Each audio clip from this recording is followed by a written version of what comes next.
students, this is Surbhi Tiwari and you are watching your favorite educational channel Magnet Brains. Well, हम start करने जा रहे हैं एक और नया चैप्टर जिसका नाम है चैप्टर नंबर 11 जो कि है transportation in animals and plants. Well चलिए पहले इस वर्ड के बारे में समझ लेते हैं, ट्रांसपोर्टेशन का क्या मतलब होता है। तो ट्रांसपोर्टेशन इस वर्ड को आपने कहाँ सुना है? तो वेल ट्रांसपोर्ट सिस्टम में आपने सुना होगा। ट्रांसपोर्ट का मतलब क्या होता है? एक जगह से दूसरी जगह जाना। तो भाई हमारे एनिमल्स में और प्लांट्स में एक जगह से दूसरी जगह किस चीज़ को पहुंचाने का काम किया जा रहा होगा? या फिर अगर अपन ह्यूमन बॉडी यहाँ पर बनी हुई है, इस ह्यूमन बॉडी में ऐसी कौन सी चीज़ है जो एक जगह से दूसरी जगह जाना चाहिए और जो कि जाना बहुत ज़रूरी है? तो वेल देखिए, हम सभी इस अर्थ पे अगर रहते हैं तो हमें प्रॉपर एनर्जी की ज़रूरत होती है, तभी हम चल पाते हैं, हम घूम पाते हैं, हम खा पाते हैं, या जो भी हमारे काम है वो हम एनर्जी के साथ ही कर पाते हैं।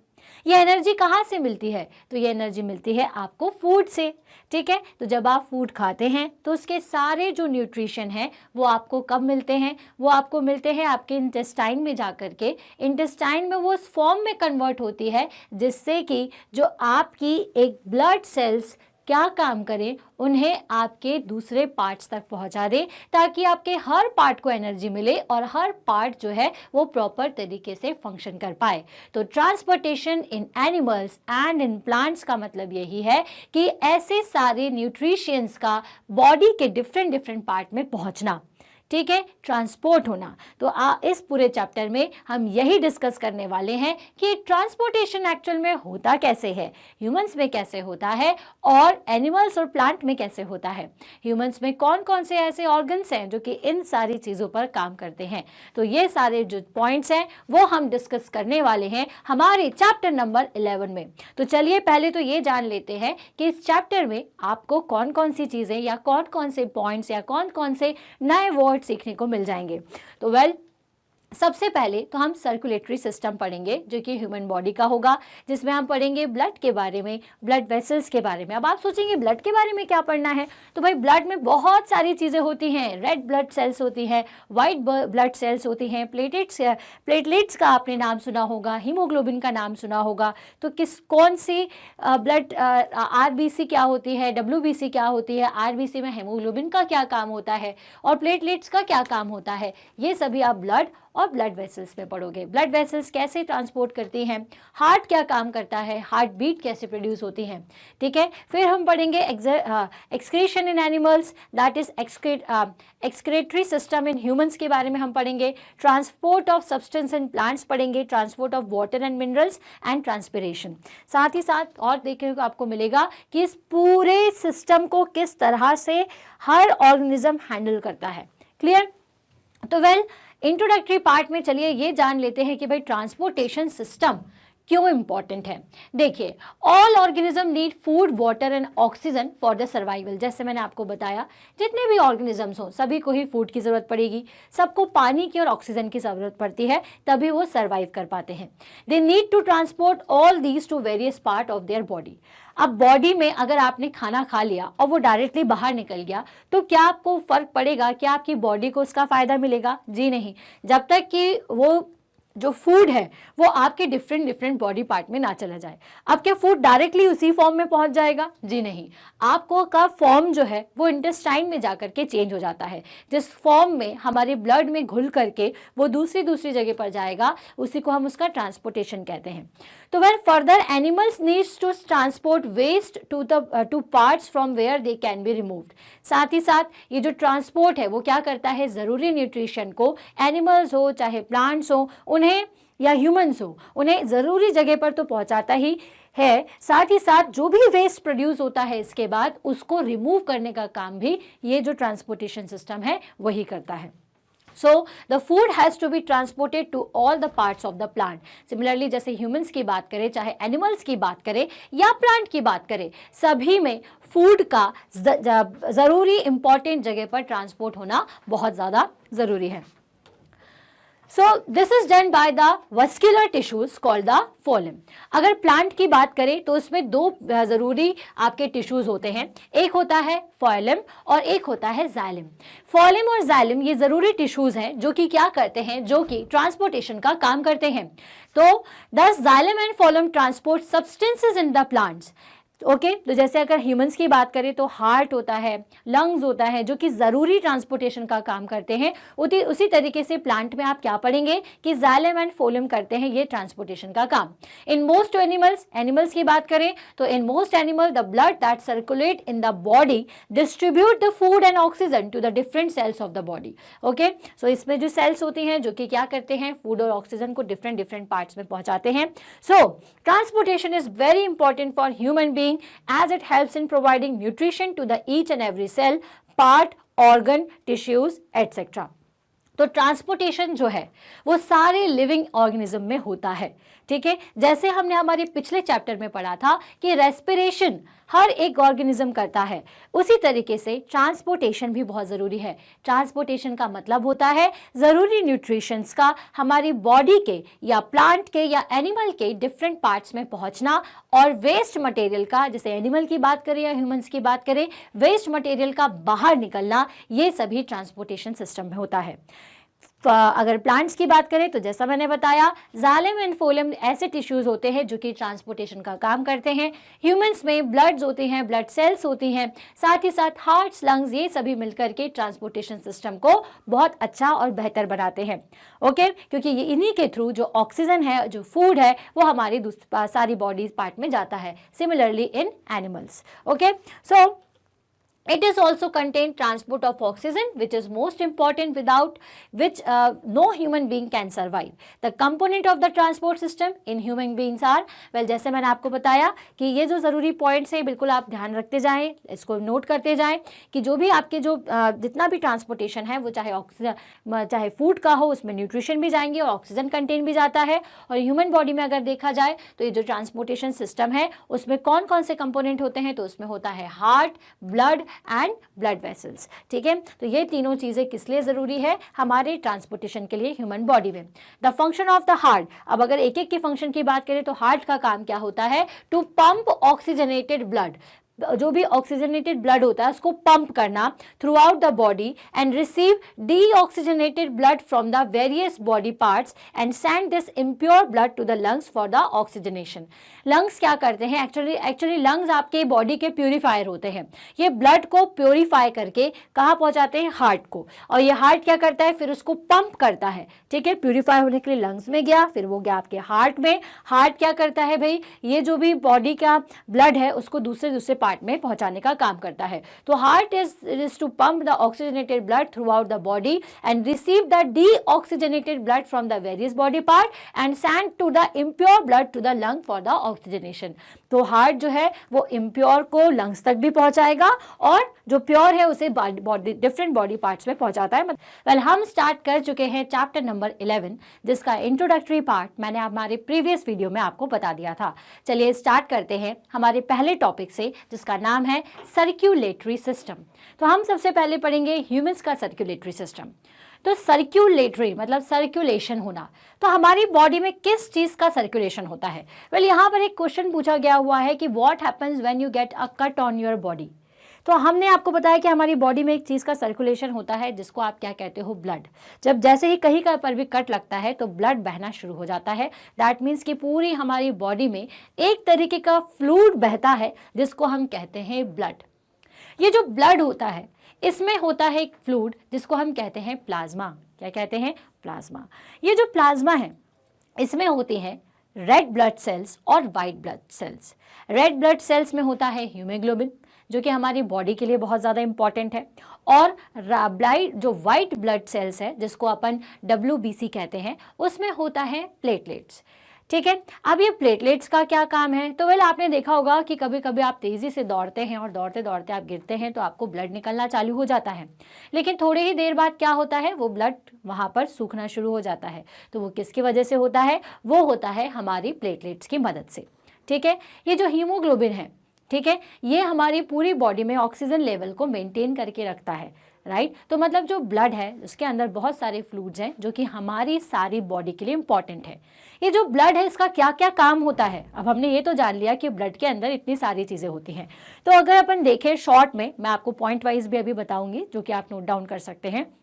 तो जैसे सबसे पहले तो सर्कुलेटरी सिस्टम का के बारे में मैंने बताया कि जिसमें ब्लड को हम एक जगह से दूसरी जगह पहुंचाते हैं। तो सर्कुलेटरी सिस्टम का पहला पॉइंट होगा ब्लड। उसके बाद हम पढ़ेंगे कि ब्लड वेसल्स क्या होती हैं, फिर मैं आपको बताऊंगी कि हार्ट क्या होता है, हार्ट में कौन कौन से पार्ट्स होते हैं, और फिर हम उसके बाद पढ़ेंगे आर्टरीज के बारे में, तो हार्ट का और कंस्ट्रक्शन पढ़ेंगे। साथ ही साथ ये जानेंगे कि हार्ट बीट्स क्या होती हैं, और मैं आपको बताऊंगी कि अगर आपको हार्ट बीट्स को सुनना है तो आप किस तरह से चेक कर सकते हो, हमारा हार्ट किस साइड पर आप महसूस करोगे। ठीक है, तो ये सारी चीजें आगे डिस्कस करेंगे। तो हम अभी बात कर रहे थे ब्लड की। सबसे पहले सर्कुलेटरी सिस्टम का पॉइंट रहेगा ब्लड, ठीक है, क्योंकि सर्कुलेशन किसका होता है, ब्लड का। तो मैं आपसे पूछ रही थी कि भाई ब्लड में ऐसा क्या क्या होता है, ब्लड क्या क्या काम करता है। तो पहली चीज, जो भी न्यूट्रिशन है वो ब्लड के थ्रू हमारे बॉडी पार्ट्स में जाता है। दूसरी चीज, ऑक्सीजन जो है वो भी ब्लड के थ्रू ही सर्कुलेट होती है हमारी पूरी बॉडी में, ब्लड में। तीसरी चीज, कुछ इंपॉर्टेंट फ्लूइड्स होते हैं जैसे प्लाज्मा, जिसमें होता है रेड ब्लड सेल्स।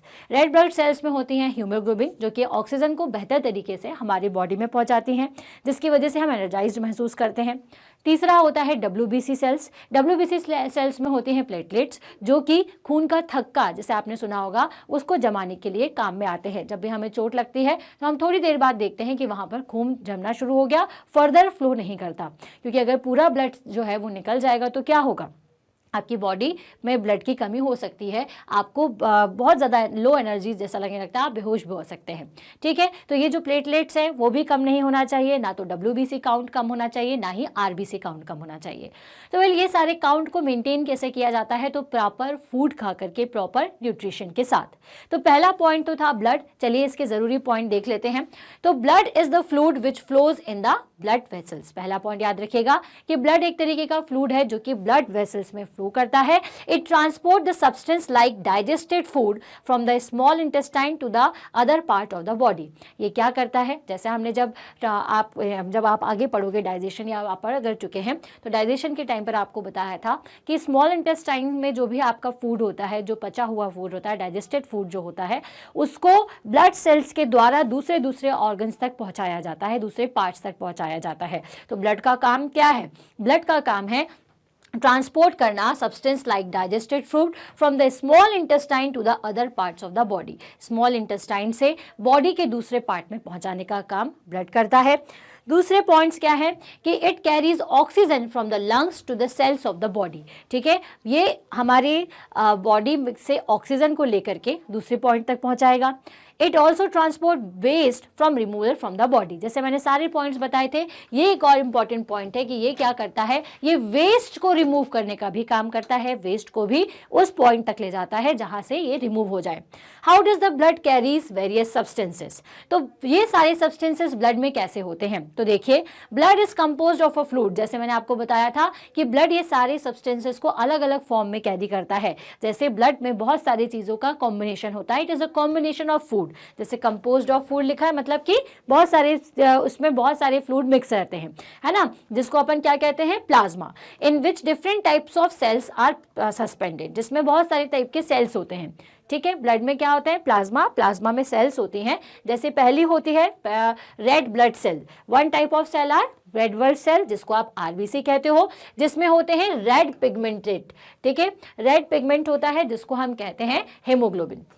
ठीक है, सो हीमोग्लोबिन बेसिकली क्या करता है, जो ऑक्सीजन के लिए हेल्प करेगा। तो आप याद रखिएगा, haemoglobin binds with the oxygen and transport it to all the parts of the body and ultimately to all the cells। Haemoglobin की वजह से ही सारे बॉडी पार्ट्स को ऑक्सीजन मिलना शुरू हो जाता है। आप कभी कभी देखते हो कि कुछ जैसे बुजुर्ग होते हैं, घर के एल्डर्स जो रहते हैं, जिनकी काफ़ी उम्र हो जाती है, कभी कभी उनकी बॉडी आपको वाइट लगने लग जाती है और आप ये महसूस करते हो कि वो कम एनर्जी महसूस कर रहे हैं। ऐसा क्यों, क्योंकि उन कभी कभी हमारी बॉडी में, या फिर ऐसे जो ज़्यादा एल्डर वन होते हैं, उनकी बॉडी में हीमोग्लोबिन कम हो जाता है। हीमोग्लोबिन कम होगा, इसका मतलब कि ऑक्सीजन प्रॉपर अमाउंट में उनकी बॉडी में नहीं फ्लो कर पाता है। इसी कारण से उनकी बॉडी कभी कभी सफ़ेद दिखना शुरू हो जाती है। ठीक है, तो हीमोग्लोबिन का होना बहुत ज़रूरी है। हीमोग्लोबिन को कैसे बढ़ाया जा सकता है, तो आप अच्छे से खाइए, ऐसे फूड्स खाइए जिसकी वजह से रेड ब्लड सेल्स बढ़ती हैं, जैसे चुकंदर हो गया, गाजर हो गया, ठीक है, या फिर आपका जो खट्टे फल होते हैं, इन सबको कॉम्बिनेशन के साथ हमें खाना चाहिए, या फिर ग्रास वीट जो होती है उसका जूस पीना चाहिए अगर किसी को बहुत ज़्यादा हीमोग्लोबिन की प्रॉब्लम है, ठीक है। सो हीमोग्लोबिन के बारे में पता चल गया कि ये क्या करता है, ऑक्सीजन को ट्रांसपोर्ट करता है। It will be difficult to provide oxygen efficiently to all the cells of the body without hemoglobin। जैसे मैंने आपको बताया, बिना हीमोग्लोबिन के हम सेल्स पर ऑक्सीजन को प्रॉपर सप्लाई नहीं कर सकते।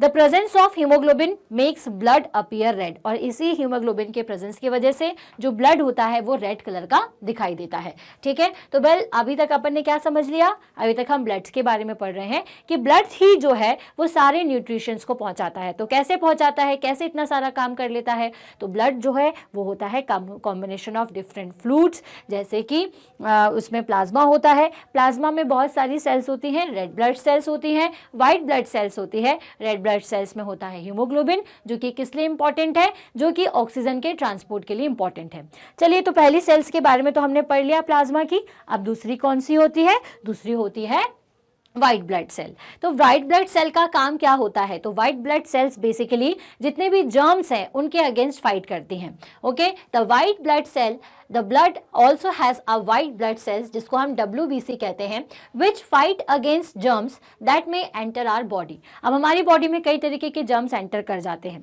ठीक है। अब वो हमें पता नहीं चलता, खेलते समय, खाते समय कैसे भी पहुंच सकते हैं। तो इनसे लड़ने के लिए WBC काउंट अच्छा होना चाहिए, मतलब जो व्हाइट ब्लड सेल्स है वो हमारी बॉडी में अच्छे होना चाहिए। तो बूजो जो आपका फ्रेंड था, वो एक बार ऐसे खेलते खेलते गिर गया, उसके वो इंजर्ड हो गया और उसे खून निकलने लग गया। तो कुछ देर बाद उसने देखा कि bleeding had stopped and a dark red clot had plugged the clot, ठीक है। उसने देखा कि भाई जो ब्लीडिंग होने जो हो गई वो रुक चुकी है थोड़ी देर बाद, और ऊपर से थोड़ा सा डार्क ब्लड जो है वो जम चुका है और खून बहना जो है वो बंद हो चुका है। तो उसको ऐसा समझ में नहीं आ रहा है कि ऐसा क्यों हो गया। तो वह जो WBC होती हैं उसमें, जैसा मैंने आपको बताया था, प्लेटलेट्स होती हैं जो कि क्या करती हैं, चोट लगने पर इस तरह से खून को बहने से रोकने के लिए वहां पर थोड़ा सा एक थक्का जमा देती हैं। So the clot या clot फॉर्म कर देती हैं। So the clot is formed because of the presence of another type of cell in the blood which is called the platelets, right? ये तो था ब्लड के बारे में। तो याद रखिएगा, बहुत अच्छे से, बहुत शांत मन से पढ़ते चलिए कि ब्लड क्या है। भाई, ब्लड जो है फ्लूइड का कॉम्बिनेशन है जो कि हमारी बॉडी को न्यूट्रिशन और ऑक्सीजन पहुंचाता है। कैसे पहुंचाता है, तो भाई ब्लड में फ्लूइड होता है, प्लाज्मा होता है, जिसमें सेल्स होती हैं RBC और WBC। RBC में होता है हीमोग्लोबिन जो कि हमारी बॉडी को ऑक्सीजन पहुंचाता है, और होता है WBC की वजह से हमें जब चोट लगती है तो एक क्लॉट क्रिएट हो जाता है, ताकि फर्दर उसका ब्लड का जो है बहना रुक जाए, और साथ ही साथ WBC की वजह से हम जर्म्स को भी, हमारी जो बॉडी है वो जर्म्स से भी लड़ सकती है, जर्म्स को किल करने का काम भी करती है। जो क्लॉट जमाता है उसे हम कहते हैं प्लेटलेट्स। अब आती है बारी ब्लड वेसल्स की। तो there are different types of blood vessels in the body. अब हमारी बॉडी में different types of blood vessels होती हैं, ठीक है, जो कि जिनका काम क्या है, बस ये जो ब्लड है उसको यहाँ से वहाँ पहुँचाना। So you know that during the inhalation a fresh supply of oxygen fills the lungs, oxygen has to be transported to the rest of the body. अब हमने लास्ट चैप्टर जो पढ़ा था रेस्पिरेशन, उसमें हमने पढ़ लिया कि जब आप इनहेल करते हो, इनहेल करने का मतलब जब आप सांस लेते हो तो आप ऑक्सीजन को लंग्स तक पहुंचा देते हो। अब लंग्स तक तो ऑक्सीजन पहुंच गई, अब वो वहां जाकर के क्या होगी, वहां जाके वो होती है प्योर। लंग्स का काम होता है प्योरिफिकेशन करने का। ये प्योरीफाइड जो ये जो लंग्स में आने वाली ऑक्सीजन है, ये फिर जाती है हार्ट की तरफ, और हार्ट क्या करता है, प्योर को भेज देता है सेल्स के थ्रू डिफरेंट बॉडी पार्ट में, और जो अनप्योर होता है उसे वापस लंग्स में पहुंचा देता है, अनप्योर ब्लड को।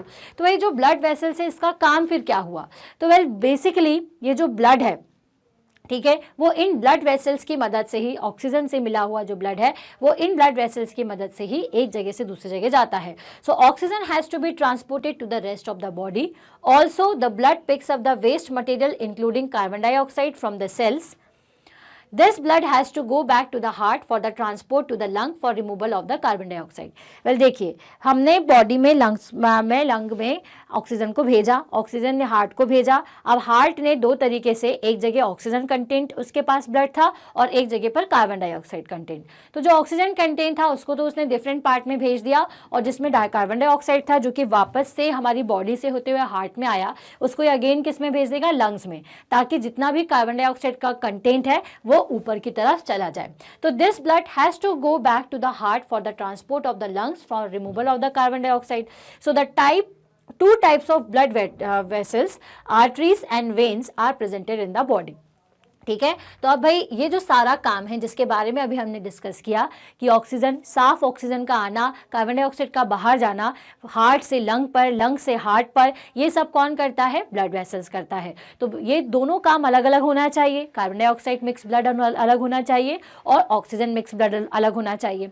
तो इसका मतलब दो तरीके की हमारे पास ब्लड वेसल्स होती हैं, एक होती है आर्टरीज और दूसरी होती है वेन्स। याद रखिएगा, arteries and veins are the blood vessels.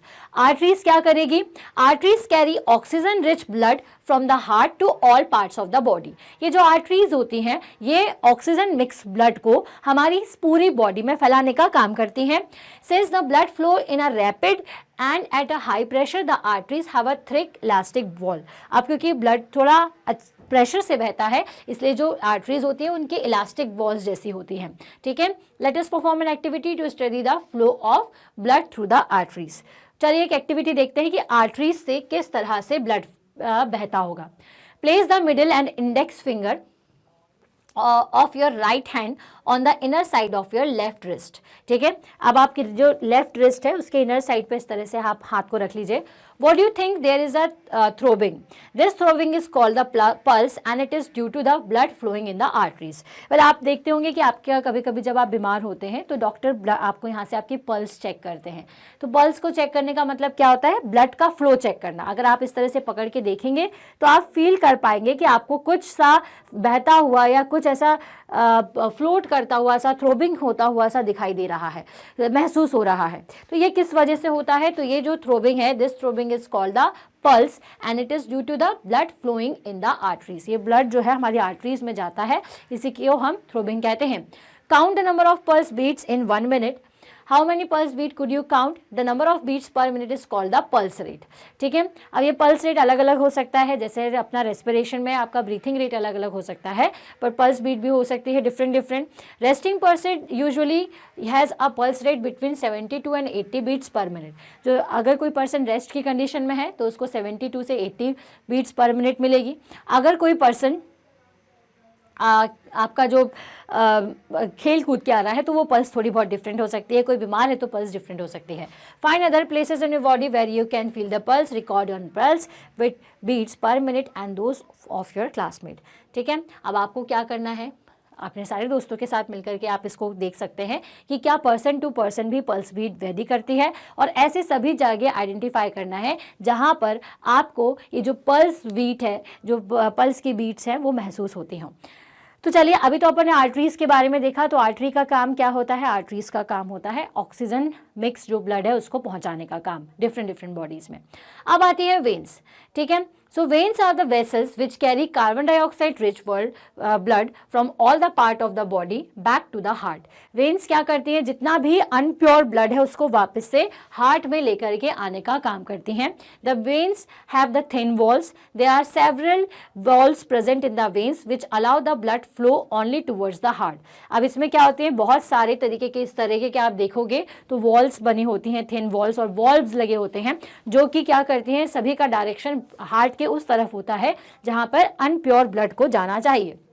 ठीक है, तो अगर अपन सिस्टमैटिक डायग्राम देखें सर्कुलेशन का तो ये देखिए, ये है आर्टरीज जो कि क्या करती हैं, आप एरो डायरेक्शन नीचे की तरफ देख रहे हो, जो कि आपके बॉडी में साफ खून को, साफ ब्लड को आपकी बॉडी पार्ट तक पहुंचाएगा, और वेन क्या करेगा, सारे पार्ट से आने वाला कार्बन डाइऑक्साइड मिक्स ब्लड को हार्ट के दूसरे साइड पर पहुंचाने का काम करता है। ठीक है, सो ब्लड डोनेशन, इस अगर टॉपिक पढ़ रहे हैं अपन ब्लड के बारे में तो ब्लड डोनेशन जरूर होना चाहिए। Hundreds of people died due to the unavailability of blood Voluntary blood donation is harmless and painless and can save precious lives. Blood can be donated at hospital and other places authorized by the government. Donated blood are stored with the special care and blood banks. अब आपने देखा होगा कि कई बार blood camp लगते हैं जिसमें कि ब्लड्स को जो हेल्दी पर्सन होता है उनसे ब्लड लिया जाता है। तो वेल ब्लड डोनेशन बिल्कुल भी मतलब बिल्कुल सेफ है, जो भी हेल्दी हैं वो ब्लड डोनेशन कर सकते हैं। जैसे कि आपका कोई एल्डर वन है जो कि फिट लग रहे हैं तो आप उनको बिल्कुल इंसिस्ट कर सकते हैं कि वो ब्लड डोनेशन कैंप में जाएं, क्योंकि जब आप ब्लड डोनेट करते हो तो आप बहुत सारे लोगों की जान बचा सकते हो। ठीक है, तो इसमें ये बिल्कुल भी अनसेफ नहीं है कि आपको किसी तरीके की प्रॉब्लम हो, बिल्कुल सेफ रहता है। आप बिल्कुल हेल्दी जैसे हैं वैसे कि वैसे ही हेल्दी रहेंगे। तो वेल चलिए, अपन ने यहाँ तक तो पढ़ लिया था कि जो ब्लड जो अपनी सेल्स हैं वो दो तरीके की हैं, एक तो वेन्स है और एक आर्टरीज है ब्लड वेसल्स में। तो वेन्स का काम और आर्टरीज का काम हम देख चुके हैं। अब आती है एक नीचे यहाँ पर डायग्राम में बनी हुई है capillaries. Okay, so do you see the arteries divided into smaller vessels? अब आपने देखा होगा कि आर्टरी हो या वेन हो, सब छोटे छोटे वेसल्स में डिवाइडेड हैं। On reaching the tissues they divided further into extremely thin tubes called the capillaries. ठीक है, अब जब ये टिश्यू तक जाती हैं, जैसे ये हार्ट से निकल के आई और नीचे गई कहाँ पर, टिश्यूज तक, जो कि आपके डिफरेंट बॉडी पार्ट्स में जाएंगे, तो ये छोटे छोटे से पाइप्स में इस तरह से टूट जाती हैं। ठीक है, so the capillaries join to form veins which empty into the heart. ये जो कैपिलरीज होती हैं ये सभी वेन्स से जाकर के जुड़ती हैं जो कि हार्ट से कनेक्ट। सो सर्कुलेटरी सिस्टम में बहुत सारी चीज़ें हैं, जैसे कि मैंने आपको बताया अभी कि इसमें अपन को पढ़ना है सबसे पहले ब्लड के बारे में। ठीक है, फिर हमने पढ़ा ब्लड वेसल्स के बारे में। ओके, जिसमें हमने आपको बताया कि वही किस तरह से आर्टरीज क्या काम करती है, वेन्स क्या काम करती हैं। ओके, तो ये सर हम पढ़ रहे हैं चैप्टर नंबर 11 जिसका नाम है transportation in animals and plants. Well, इसके साथ साथ हम पढ़ रहे थे सर्कुलेटरी सिस्टम। सर्कुलेटरी सिस्टम में ब्लड और ब्लड वेसल्स का काम हमने जाना और उनसे जुड़े हुए ज़रूरी सेल्स के और कैपिलरीज के बारे में हमने हमारी प्रीवियस वीडियो में पढ़ा। वेल, अगर आपने वो वीडियो नहीं देखा है तो www.magnetbrains.com पर जाकर आप वो देख सकते हैं। कैसे देखेंगे इसकी जानकारी इस वीडियो के आखिरी में मैं दूंगी। तो सर्कुलेटरी सिस्टम का जो नेक्स्ट इंपॉर्टेंट पार्ट होता है वो होता है हार्ट। हार्ट हमारी बॉडी का सबसे इम्पॉर्टेंट ऑर्गन है, क्योंकि जो हार्ट है वो क्या करता है, वो हमारी बॉडी के सारे पार्ट्स में ब्लड को पहुंचाने का काम करता है। साथ ही साथ इम्प्योर ब्लड, जिसमें कि ऐसा ब्लड जिसमें कार्बन डाइऑक्साइड होता है, उसे वो वापस लंग्स में पहुंचाने का काम करता है। तो चलिए पॉइंट वाइज पॉइंट समझते हैं हमारा हार्ट क्या करता है। Well, the heart is an organ which beats continuously to act as a pump for transport of blood which carries other substances with it. Heart एक तरीके का ऑर्गन है। इस लाइन में लिखे हुए हर शब्द को ध्यान से देखिएगा। The heart is a organ which beats continuously. अब हार्ट को अगर आप टच करके देखेंगे तो आपको बीट उस पर समझ में आएंगी, आप हमेशा उसको फील कर सकते हैं। तो हार्ट क्या एक तरीके का ऑर्गन है जो कि कंटिन्यूसली पंप करता जाता है। एक तरीके का पंप इमेजिन करिए भाई, imagine a pump working for years without stopping, absolutely impossible. ठीक है, कोई ऐसा पंप है क्या जो जगह पूरे कंटिन्यूसली काम कर सकता है पूरे जब तक उसकी लाइफ है? ऐसा नहीं है। ठीक है, लेकिन हार्ट एक हमारा ऐसा पंप होता है जो कि कंटिन्यूसली काम करता है और हमारी बॉडी के डिफरेंट पार्ट में इस तरह से ब्लड को पहुंचाने का काम करता है। ठीक है, सो आपका जो हार्ट है वो किस शेप का होता है? वेल, इसका शेप कुछ इस तरह से होता है, ना कि ऐसा। आपने देखा होगा कि ऐसा हार्ट बना होता है, तो ऐसा बिल्कुल भी नहीं होता। आपका हार्ट जो है वो कुछ इस शेप का होता है और इसका जो साइज है, अगर आप अपनी मुट्ठी को बंद करें तो आपकी मुट्ठी के बराबर का इसका साइज होता है। Okay, so Yet your heart works like a pump non-stop. Let us now understand about the heart. तो वेल, हार्ट के बारे में ये जानकारी ज़रूर याद रखिएगा कि हार्ट क्या होता है। एक ऐसा ऑर्गन जो कि कंटिन्यूसली एक्ट करता है पंप की तरह और ब्लड को जो जिसमें की ज़रूरी चीज़ें होती हैं हमारी बॉडी के लिए उसे डिफरेंट पार्ट में पहुंचाता है। अब क्या क्या ज़रूरी चीज़ें होती है ब्लड में, तो ये मैं अपने प्रीवियस वीडियो में आपको बता चुकी हूँ। ठीक है, चलिए आगे देखते हैं। The heart is located in the chest cavity with its lower tip slightly tilt towards the left. फिर ये कहाँ होता है? हमारी चेस्ट कैविटी में होता है। ठीक है, जहाँ पर लंग्स होता है जस्ट उसके पास, तो बल ये जो है चेस्ट कैविटी में होता है and with its lower tip slightly tilts towards the left, और ये थोड़ा सा लेफ्ट की तरफ होता है। अब इसको कैसे आप फील कर सकते हो या किसका साइज होता है? जैसा मैंने आपको बताया, hold your fingers inward in your palm, take that makes your fist, your heart is roughly the size of your fist. आपका जो हाथ है वो एक मुट्ठी के बराबर भी होता है। अब जैसा मैंने आपको बताया कि हार्ट का काम क्या होता है, ऑक्सीजन मिक्स जो ब्लड है उसे बॉडी के डिफरेंट पार्ट में पहुंचाना, और जो कार्बन डाइऑक्साइड मिक्स ब्लड है उसे वापस से लंग्स में पहुंचाना। अब क्या हो अगर, what will happen if the blood rich in oxygen and the blood rich in carbon dioxide mix with each other. अब आपने देखा होगा कि भाई हमारी बॉडी में हमारी सारी जगह पर पहुंचने वाला ब्लड जो है वो ऑक्सीजन मिक्स होता है। अगर कार्बन डाइऑक्साइड मिक्स ब्लड और ऑक्सीजन मिक्स ब्लड मिल जाए तो क्या होगा, तो इससे बनता है कार्बन होमोक्साइड, ठीक है, होमोइड, कार्बन होमोइड, जो कि आपके बॉडी के लिए इतना खतरनाक होता है कि पॉइजन की तरह काम करेगा। और अगर ये दोनों ब्लड आपस में मिल गए तो क्या होता है, इंसान की डेथ भी हो सकती है, ह्यूमंस की डेथ भी हो सकती है। तो इस चीज़ से बचने के लिए हमारा जो हार्ट होता है उसमें 4 तरीके के चैम्बर्स होते हैं। याद रखिएगा, हार्ट के बारे में पढ़ रहे हैं कि कैसे वो सर्कुलेट करता है, तो इसमें 4 चैम्बर्स होते हैं। The 2 top chambers are called the atria, ठीक है, जो पहले जो ऊपर के जो टॉप चैम्बर्स होते हैं उसको अपन आर्टरिया कहते हैं, और the 2 lower chambers are called the ventricles, ठीक है, इसको क्या कहते हैं, वेंट्रिकल। सो वेंट्रिकल और आर्टरिया का क्या काम है, वेंट्रिकल में जनरली वैसा ब्लड होता है, मतलब ऐसा ब्लड होता है जिसमें कार्बन डाइऑक्साइड मिक्स हो, और जो आर्टरी होती है, आर्टरिया होता है, उसमें ऑक्सीजन मिक्स ब्लड होता है। The partition between the chamber help to avoid mixing up the blood rich in oxygen with the blood rich in the carbon dioxide. अब इन दोनों में अच्छा खासा पार्टीशन आप देख पा रहे हैं, दोनों अलग अलग हैं, ठीक है, ये पूरी अलग है और ये पूरा अलग सेल है, तो दोनों अलग होते हैं, दोनों के वॉल्व अलग होते हैं, ठीक है, मतलब उन दोनों का जो के बीच में अच्छा खासा पार्टीशन होता है ताकि दोनों जो ब्लड है वो आपस में ना मिल सके, ठीक है। तो ये हार्ट का एक कंप्लीट डायग्राम है जिसका और ज़्यादा डिटेल तो आपको जब आप हायर क्लास में जाएंगे तब देखेंगे। हम सिर्फ आर्टरिया और जो हमारा वेंट्रिकल्स होते हैं उनको देख लेते हैं। तो आप ये देखिए कि यह है राइट आर्ट्रियम, ठीक है, और यहाँ पर आप देख सकते हो यह है आपका लेफ्ट वेंट्रिकल और राइट वेंट्रिकल, ठीक है, तो और यह है लेफ्ट आर्ट्रियम, ठीक, दोनों साइड पर ये एक दूसरे से सेपरेटेड रहते हैं, जो कि क्या काम करते हैं, जो कि मैं आपको बता चुकी हूँ। चलिए इन पॉइंट वाइज देख लेते हैं। To understand the function of circulatory system, it starts from the right side of the heart in figure and follow the arrow. ये जो फिगर दिया हुआ है इसके आप डायग्राम को देखिए कि हार्ट एक्चुअल में किस तरह काम करता होगा। तो सिंपल सी बात है, हार्ट जो है वो क्या करता है, प्योर ब्लड को क्या करेगा, आपके लंग्स से लेकर के प्योर ब्लड को कहाँ पहुँचाता है, हमारी आर्टरी से होता हुआ डिफरेंट बॉडी पार्ट्स में। जैसे ये जो मैंने बताया ना 2 चैम्बर्स होते हैं, एक तो आर्टरिया होता है और एक वेंट्रिकल्स होते हैं। तो आर्टरिया से होता हुआ ये जो ब्लड है हमारी डिफरेंट बॉडी सेल्स में जाता है, और कार्बन डाइऑक्साइड मिक्स जो ब्लड आता है जो कि हमारे फूड से मिलकर, रिएक्शन से मिल करके बनता है, उस ब्लड को ये जो वेन्स है वो कहाँ पहुँचा देती है, वापस से आपके हार्ट में। यहाँ हार्ट से वो कहाँ पर जाती है, लंग्स में, और ये लंग क्या करते हैं, फिर ये लंग्स जो हैं वो इन प्योर ब्लड को वापस से प्योर करके कहाँ भेजते हैं, हार्ट में भेजते हैं, जिसका इस तरह से कंटिन्यूसली ये पंप चलता रहता है, ठीक है। So these arrows show the direction of the blood flow from the heart to the lung and back to the heart from where it is pumped to the rest of the body. Clear. So इसके बाद अगर heart पढ़े और heart beat को छोड़ दे तो ऐसा काम नहीं चलेगा। जैसे मैंने बोला कि आप हार्ट बीट को महसूस कर सकते हैं, आपको कंटिन्यूसली डम ऐसे ऐसे ब्लिंक करता हुआ सा कुछ महसूस होता है।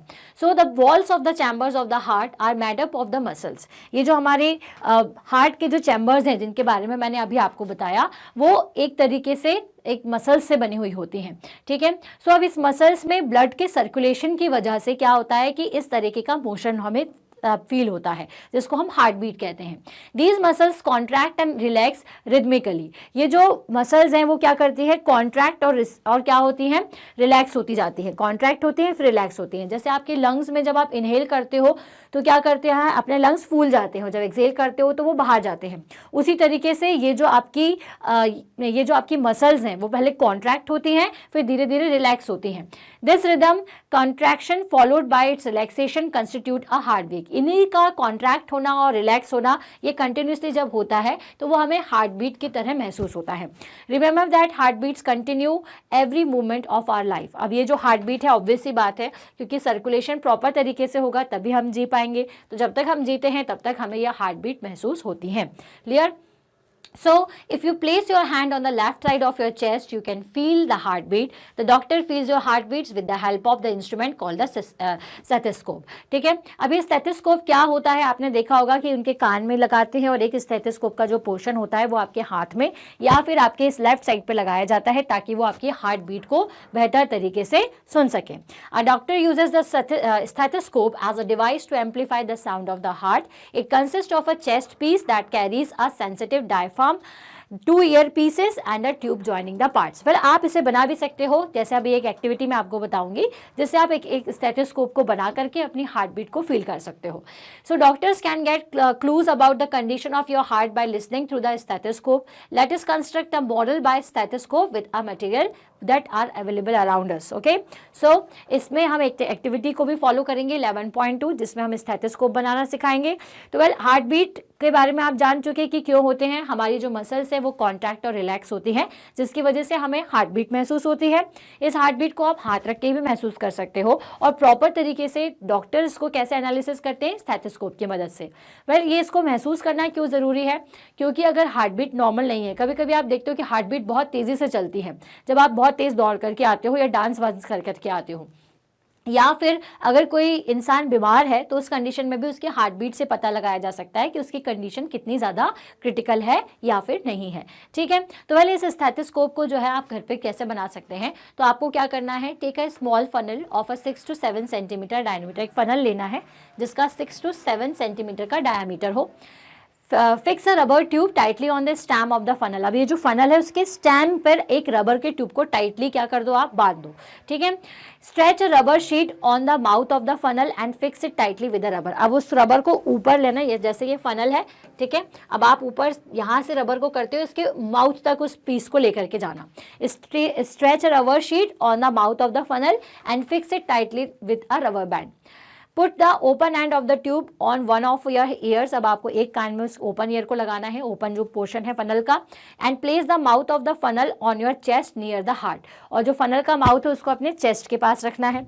Okay, now try to listen carefully. Do you hear a regular thumping sound? The sound is that of the heartbeat. अब ये जो स्टेथोस्कोप है बेसिकली उसमें क्या होता है, एक तरीके का साउंड आता है जिससे ये क्लियर हो जाता है कि क्या हार्टबीट की कंडीशन है 1 मिनट के अंदर. ओके, सो इसी तरीके से जब आप ऐसा स्टेथोस्कोप बनाओगे एक्टिविटी की हेल्प से तो भी आपको क्या सुनाई देंगी, हार्टबीट सुनाई देंगी. How many time did your heartbeat in a minute? Count again after running for 4-5 minutes. Compare your observation. Well जैसा मैंने आपको बताया था कि हार्टबीट या पल्स रेट कैसे निकाली जाती है, तो वेल 1 से 1 मिनट के अंदर कितनी बार आपका ब्लड काउंट हुआ है या फिर कितनी बार आपको पल्सेस साउंड हुई हैं, उसके लिए आपको इस तरह से एक चार्ट बनाना है, एक टेबल क्रिएट करना है जिसमें आप नॉर्मल पल्स रेट को लिखिएगा और रनिंग के बाद देखिएगा और दोनों में अंतर समझिएगा कि कितने काउंट आपको मिलता है. Okay, so record your own pulse rate and heartbeat and that of your friend while resting and after running, and record the table. Do you find any relationship between your heartbeat and pulse rate? Each heartbeat generate one pulse in the arteries and the pulse rate per minute indicate the rate of heartbeat. Okay, so एक heartbeat क्या होती है, each heartbeat generates 1 pulse in the arteries. एक heartbeat मतलब एक pulse generate हुई है artery के अंदर. ठीक है, द पल्स पर रेट पर minute indicate the rate of heartbeat. अब हर मिनट में कितनी पल्स रेट आ रही है उसी से क्या निकलता है, हार्टबीट निकलती है. तो मतलब सिंपल सा मतलब है कि आप किस तरह से हार्टबीट को एनालिसिस करते हो और क्यों जरूरी है. So the rhythmic beating of the various chambers of the heart maintain the circulation of blood and transport the substance of the different part of the body.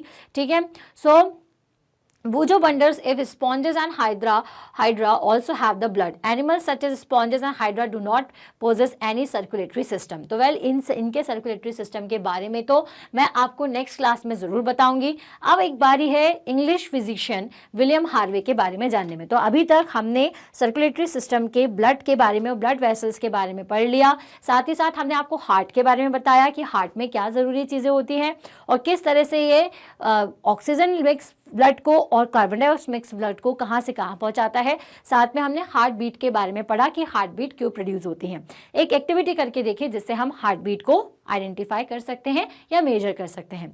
अब वेल एक और आपके फिजिशियन है इंग्लिश फिजिशियन जो कि है William Harvey. Discovered the circulation of blood. इन्होंने ही blood circulation को डिस्कवर किया. The current opinion in those days was that blood oxalates in the vessels of the body.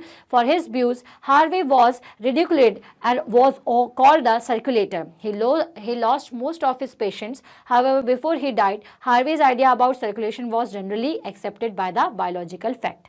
अब इन्होंने ही जो circulation of blood है उसके concept को दिया था. Clear?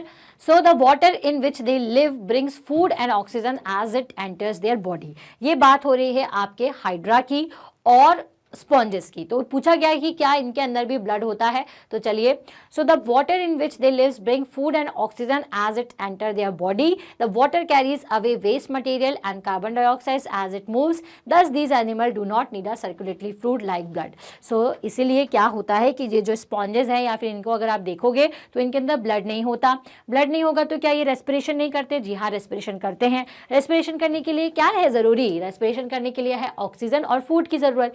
फूड को ये खाते हैं. और ऑक्सीजन कैसे मिल जाता है? ऑक्सीजन मिलती है उनको थ्रू द वाटर. आपको पता है वाटर में ऑक्सीजन कंटेन मिक्स्ड होता है. तो ये जो स्पॉन्जेस होते हैं उसी से अपनी ऑक्सीजन की रिक्वायरमेंट को पूरी कर लेते हैं और इनका जो काम है वो चल जाता है. तो यहाँ पे हमने ये तो देख लिया कि इस टाइप के एनिमल्स को सर्कुलेटरी सिस्टम की जरूरत नहीं पड़ेगी. अब हम नेक्स्ट वीडियो में देखेंगे कि और कैसे एनिमल्स हैं जिनको सर्कुलेटरी सिस्टम की जरूरत पड़ती है और वो अपने वेस्ट को किस तरह से एक्सक्रीट करते हैं. तो नेक्स्ट वीडियो जो होगा उसमें हम देखेंगे एक्सक्रिएशन ऑफ एनिमल्स, जो कि हमारे नेक्स्ट वीडियो में होगा. हम पढ़ रहे हैं चैप्टर नंबर 11 जिसका नाम है transportation in animals and plants.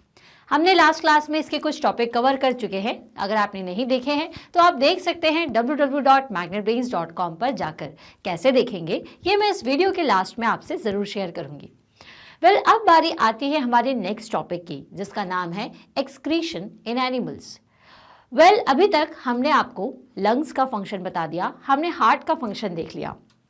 अब बारी आती है किडनी के फंक्शन की. तो कैसे? तो जरा रिकॉल करिए कि लंग का फंक्शन क्या होता था, हार्ट का फंक्शन क्या होता है. तो लंग्स का अगर फंक्शन देखा जाए तो मेन जो रेस्पिरेशन है वो हमारे लंग्स के थ्रू होता है. या फिर मैं ये कह सकती हूँ कि आपकी जो एयर है उसे प्योर करने का काम लंग्स करते हैं. हार्ट क्या करता है? हार्ट जो भी ब्लड है, जो भी प्योर फॉर्म ऑफ ब्लड है उसको हमारी बॉडी के दूसरे पार्ट्स तक पहुंचाता है. साथ ही साथ जो इम्प्योर ब्लड है जिसमें कार्बन डाइऑक्साइड का कंटेंट रहता है उसे वो वापस लंग्स में पहुंचाता है. तो ये सारी चीज़ें तो हमने पढ़ ली. इससे पहले हम इंटेस्टाइन के वर्क के बारे में पढ़ चुके हैं, लार्ज इंटेस्टाइन के वर्क के बारे में पढ़ चुके हैं, लेकिन अभी तक हमने किडनी का वर्क नहीं पढ़ा. तो चलिए इस टॉपिक के साथ हम आज किडनी के वर्क को भी समझेंगे कि हम ह्यूमन बॉडी हो या फिर एनिमल्स हो, इन सभी में किडनी किस तरह से काम करती है. एक्सक्रीशन का मतलब क्या होता है? एक्सक्रीशन का मतलब चाहे एनिमल्स हो चाहे ह्यूमंस हो, इन सभी में एक्सक्रीशन का मतलब होता है वेस्ट पार्ट को बॉडी से बाहर निकालना. अब बात ये आती है कि वेस्ट पार्ट कौन कौन सा होता है हमारी बॉडी के अंदर. तो आपको तो पता है कि हमारी बॉडी में एसिड कंटेंट भी होता है, हमारी बॉडी में फूड का वेस्ट भी होता है जो कि अपनी लार्ज इंटेस्टाइन की मदद से बाहर निकल जाता है. और हमारी बॉडी में और कौन सा कंटेंट होता है? तो हमारी बॉडी में होता है यूरिया सबसे ज़्यादा. ठीक है, तो ये हम यूरिन के थ्रू या फिर एनएस के थ्रू या स्वेट के थ्रू हमारी बॉडी से बाहर निकाल लेते हैं. अब ये क्वेश्चन आपके दिमाग में ज़रूर आएगा कि स्वेट का क्या मतलब है यहाँ पर. स्वेट तो एक एक्सक्रीशन में क्या रोल रखता है? तो जी हाँ, एक्सक्रीशन का मतलब होता है किसी चीज़ का बॉडी के बाहर आना. तो स्वेट होना भी एक एक्सक्रीशन का ही पार्ट है. तो चलिए डिस्कस करते हैं point wise point, excretion in animals और excretion in humans. Okay, so excretion in animals. तो recall how carbon dioxide is removed as waste from the body through the lungs during the exhalation. Exhale जब अपन करते हैं तो उस पर चाहे हम करें चाहे एनिमल्स करें, सभी में कार्बन डाइऑक्साइड ही रिलीज होती है. कैसे रिलीज होती है? इनहेल के टाइम पर हम ऑक्सीजन को लेते हैं और एक्सहेल के टाइम पर कार्बन डाइऑक्साइड उन्हीं लंग्स की मदद से इस तरह से आपका जो डायफ्राम है रिब्स के साथ में कंप्रेस करता है, रिब्स नीचे की तरफ आती हैं और ये जो बची हुई कार्बन डाइऑक्साइड हमारी बॉडी में है वो बाहर निकल जाती है. Also recall that undigested food is removed during the egestion. हमने ये भी पढ़ चुके हैं कि जो भी अनडाइजेस्टेड फूड है वो इजेशन की मदद से निकल जाता है. ये सारे पॉइंट वही हैं जो कि मैं अभी आपसे डिस्कस कर चुकी हूँ. ठीक है, so let us now find out how the other waste material are removed from the body. अब हमें ये देखना है कि ये तो चलिए हमारा जो कार्बन डाइऑक्साइड का कंटेंट था वो तो एक्सेल करके हमने बाहर निकाल दिया। जो फूड का वेस्ट था, जो अनडाइजेस्टेड फूड था, वो इजेशन की प्रोसेस से एनएस के थ्रू निकल गया। अब बाकी का बचा हुआ वेस्ट पार्ट का क्या, तो बाकी का बचा हुआ वेस्ट पार्ट कैसे निकलता है, चलिए देखते हैं। तो When our cells perform any function, जब हमारी सेल्स हैं, हमारी बॉडी में अलग अलग जगह सेल्स ही सेल्स हैं, ठीक है, तो जब हमारी बॉडी कोई भी सेल्स के साथ परफॉर्म करती है तो एक तरीके का वेस्ट उसमें रिलीज होता है और उसमें होता है टॉक्सिक कंटेंट। तो ये पॉइंट याद रखिएगा। When our cell perform their function, certain waste products are released. These are toxic and hence need to be removed from the body. ये सभी टॉक्सिक होते हैं, हमारी बॉडी की टॉक्सिसिटी को बढ़ा देते हैं, इसलिए ज़रूरी है कि ये जो सेल काम करने के बाद जितना भी टॉक्सिक मटेरियल निकाल रही है उसको रिमूव कर दिया जाए।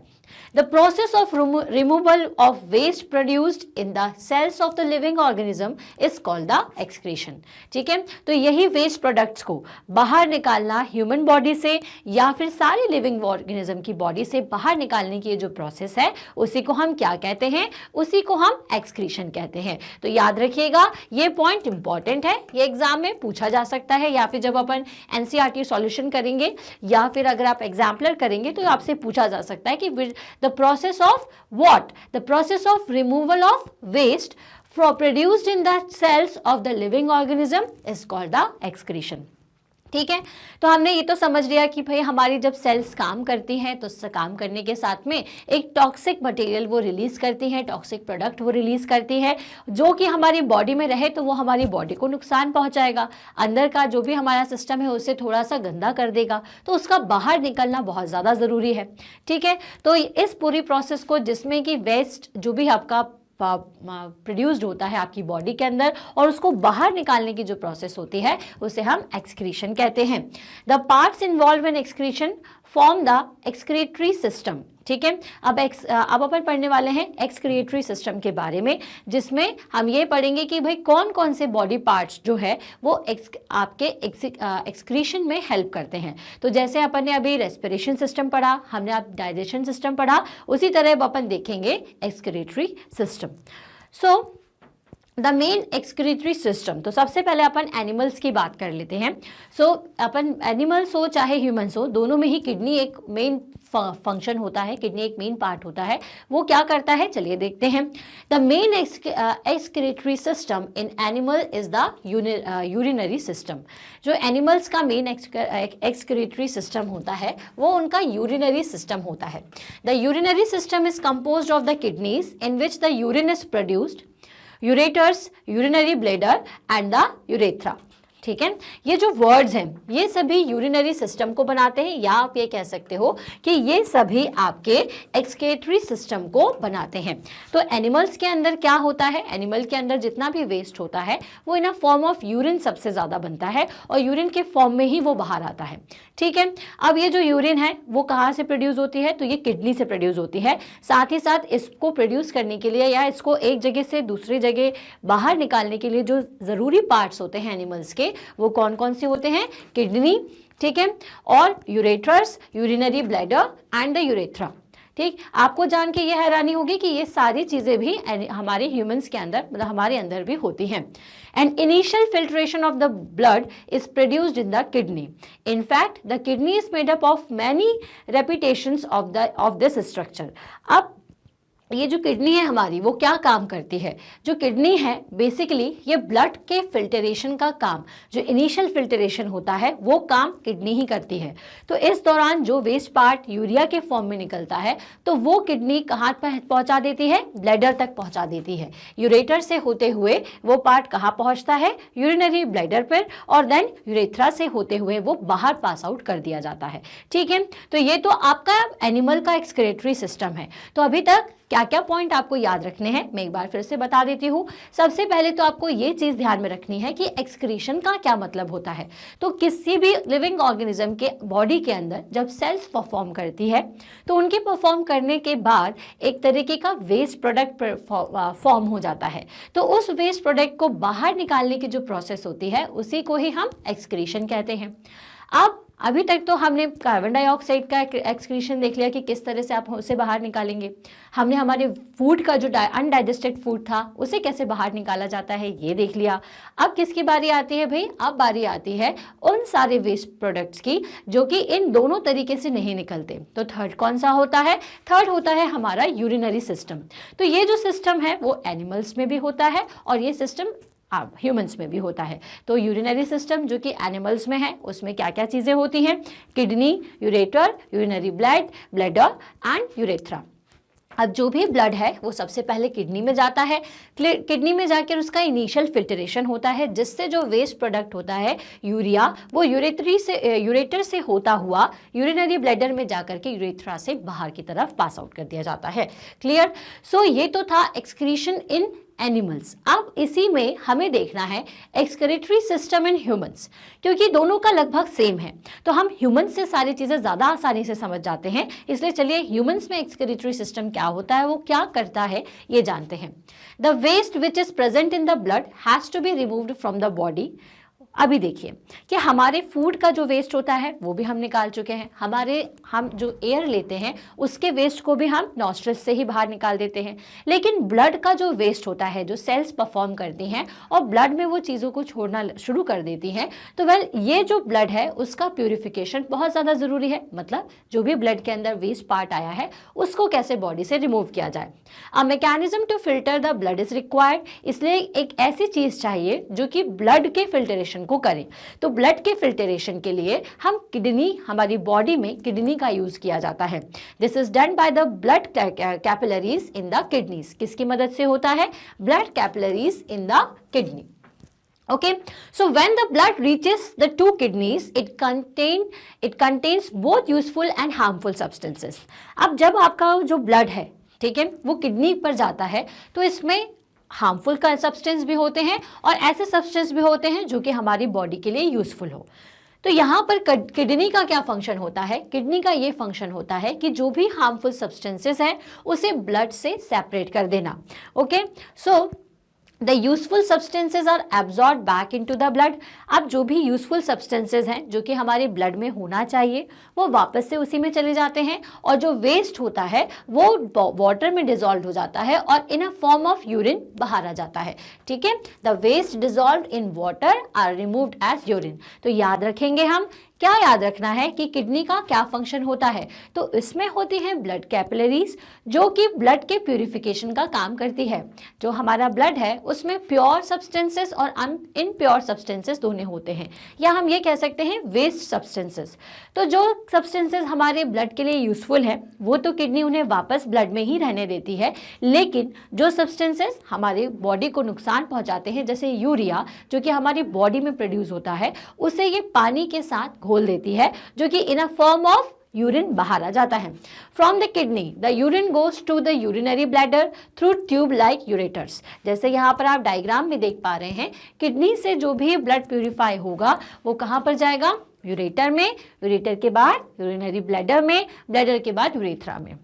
फिर ये जो भी टॉपिक हम पढ़ रहे हैं, चाहे हम डाइजेशन सिस्टम पढ़े, चाहे हम रेस्पिरेशन सिस्टम पढ़े, या फिर अगर अपन ये हमारे यूरिनरी सिस्टम को अगर पूरा पढ़ रहे हैं, तो ये सभी अभी हमें थोड़ा सा शॉर्ट में पढ़ना है। इसमें बहुत सारी छोटी छोटी डिटेल्स होती हैं जो कि हम थोड़ी आगे हायर क्लास में पढ़ते हैं, लेकिन फिलहाल हमारे लिए तो यही समझना ज़रूरी था कि किडनी बेसिकली क्या काम करती है।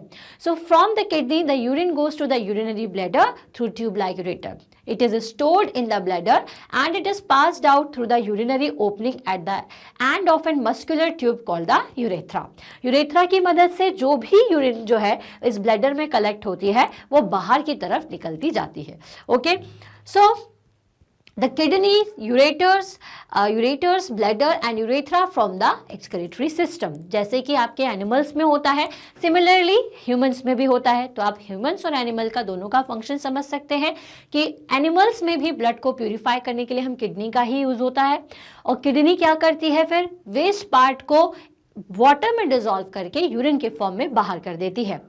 An adult human being normally passes about 1 to 1.8 litre of urine in 24 hour. एक अगर कोई हेल्दी इंसान है, नॉर्मल इंसान है जो कि ठीक ठाक अमाउंट में पानी को पीता है, तो अगर उसका देखा जाए तो 1 से लेकर के 1.8 लीटर ऑफ यूरिन वो 1 घंटे में पास आउट करता है।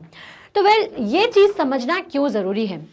जैसे मैंने अभी आपको कहा कि एक हेल्दी या नॉर्मल पर्सन जितना ज़्यादा वो पानी को पिएगा उतना ज़्यादा ही ये जो एक्स्ट्रा पार्ट होता है वो पानी में आसानी से सॉल्युबल हो जाएगा, हो करके बाहर निकल जाता है।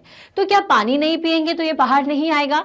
अगर पानी नहीं पिएंगे तो ये बाहर आता है, लेकिन हमारी जो बॉडी के पार्ट्स हैं वो सेंसिटिव होते हैं। अगर आपने पानी नहीं पिया तो उसमें आपको थोड़ी सी एसिडिक या फिर जलन होने की जो कंडीशंस हैं वो ज़्यादा बढ़ जाती हैं। तो इसलिए कहा जाता है कि आप पानी को टाइम टू टाइम पिए, ताकि ये जो वेस्ट है वो आसानी से पानी में घुलकर बाहर आए, तो कोई भी ह्यूमन को या एनिमल्स को इसमें दिक्कत नहीं होगी। Okay, the urine consist of 95% water, क्योंकि देखिए यहाँ मैंने बताया हुआ है कि यूरिन में 95% ऑफ वाटर होता है, 2.5% यूरिया होता है और 2.5% अदर वेस्ट प्रोडक्ट्स होते हैं। ठीक है, तो ये जो कंटेंट है वाटर का, अगर ये कम रहेगा तो यूरिया या फिर जितने भी वेस्ट प्रोडक्ट्स हैं वो हमारी बॉडी को थोड़ा सा परेशान कर सकते हैं। तो इसलिए ज़रूरी होता है कि पानी का जो कंटेंट है हमारी बॉडी में मेंटेन रहे। So we have all experience that we sweat on a hot summer day. तो ये तो हमने आपको यूरिन के बारे में बता दिया, लेकिन जरा आप ये भी सोचिए कि और कौन सा सिस्टम है जिससे कि बाहर चीज़ें निकलती हैं हमारी बॉडी के। तो हमने 3 चीज़ें तो देख ली, डिस्कस कर ली, लेकिन हम ये भी जानते हैं कि हम स्वेट करते हैं नॉर्मल टाइम पर और समर के टाइम पर सबसे ज़्यादा। तो ये स्वेट क्यों होता है? स्वेट में क्या ऐसा निकलता है? तो देखिए, the sweat contains water and salt. Basically जो स्वेट होता है उसमें पानी रहता है और सॉल्ट होता है। इसलिए क्या होता है, कभी कभी गर्मियों में हम जब देखते हैं कि हम कहीं खेल कर आए हैं जिसमें हम पसीने से भर गए थे, बहुत ज़्यादा स्वेट हमारे कपड़ों पर लग चुका था, और जब आप घर आते हैं और वही स्वेट आपके हवा में सूख जाता है, तो आप क्या देखते हो, एक वाइट लाइन उसमें दिखना शुरू हो जाती है। तो ये वाइट लाइन कैसे बन जाती है? वो बनती है ड्यू टू सॉल्ट, क्योंकि स्वेट क्या होता है, combination of water and salt only. ठीक है, so these marks are left by the salt present in the sweat. Does sweat serve any other function?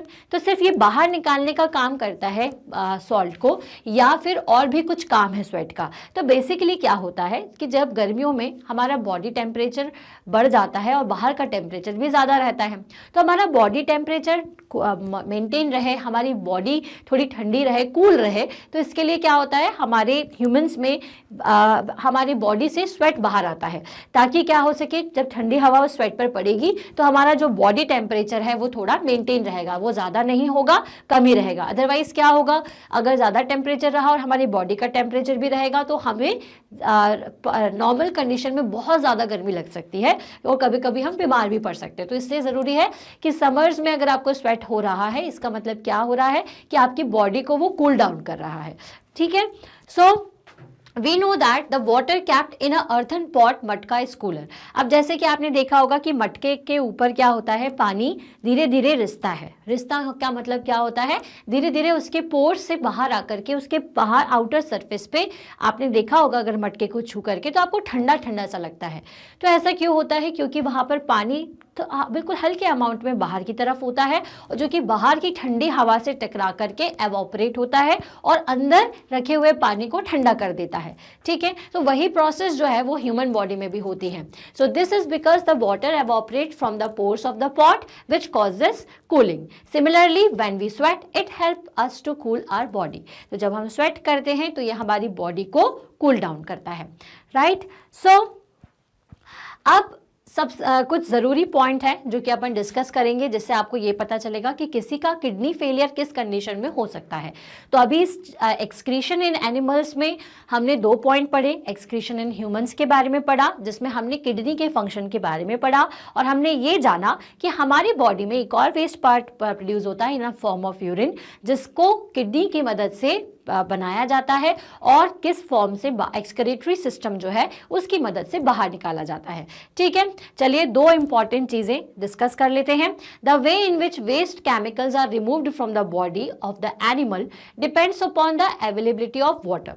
ठीक है, अब कोई एनिमल कितना पानी के कंटेंट उसके अंदर है, ठीक है। या फिर आप तो जानते ही हैं कि एनिमल्स क्या हैं, हमारी पूरी जो दुनिया है, हमारी जो अर्थ है, उसमें रहने वाले जितने भी एनिमल्स हैं वो अलग अलग जगह अलग अलग तरीके के होते हैं, ठीक है। सबकी बनावट अलग है, सबके रेस्पिरेशन का सिस्टम अलग है, सभी के खाने का सिस्टम अलग है, तो इसलिए इनके जो वेस्ट प्रोडक्ट्स को रिमूव करने का जो सिस्टम है ना, वो भी थोड़ा डिफरेंट होता है।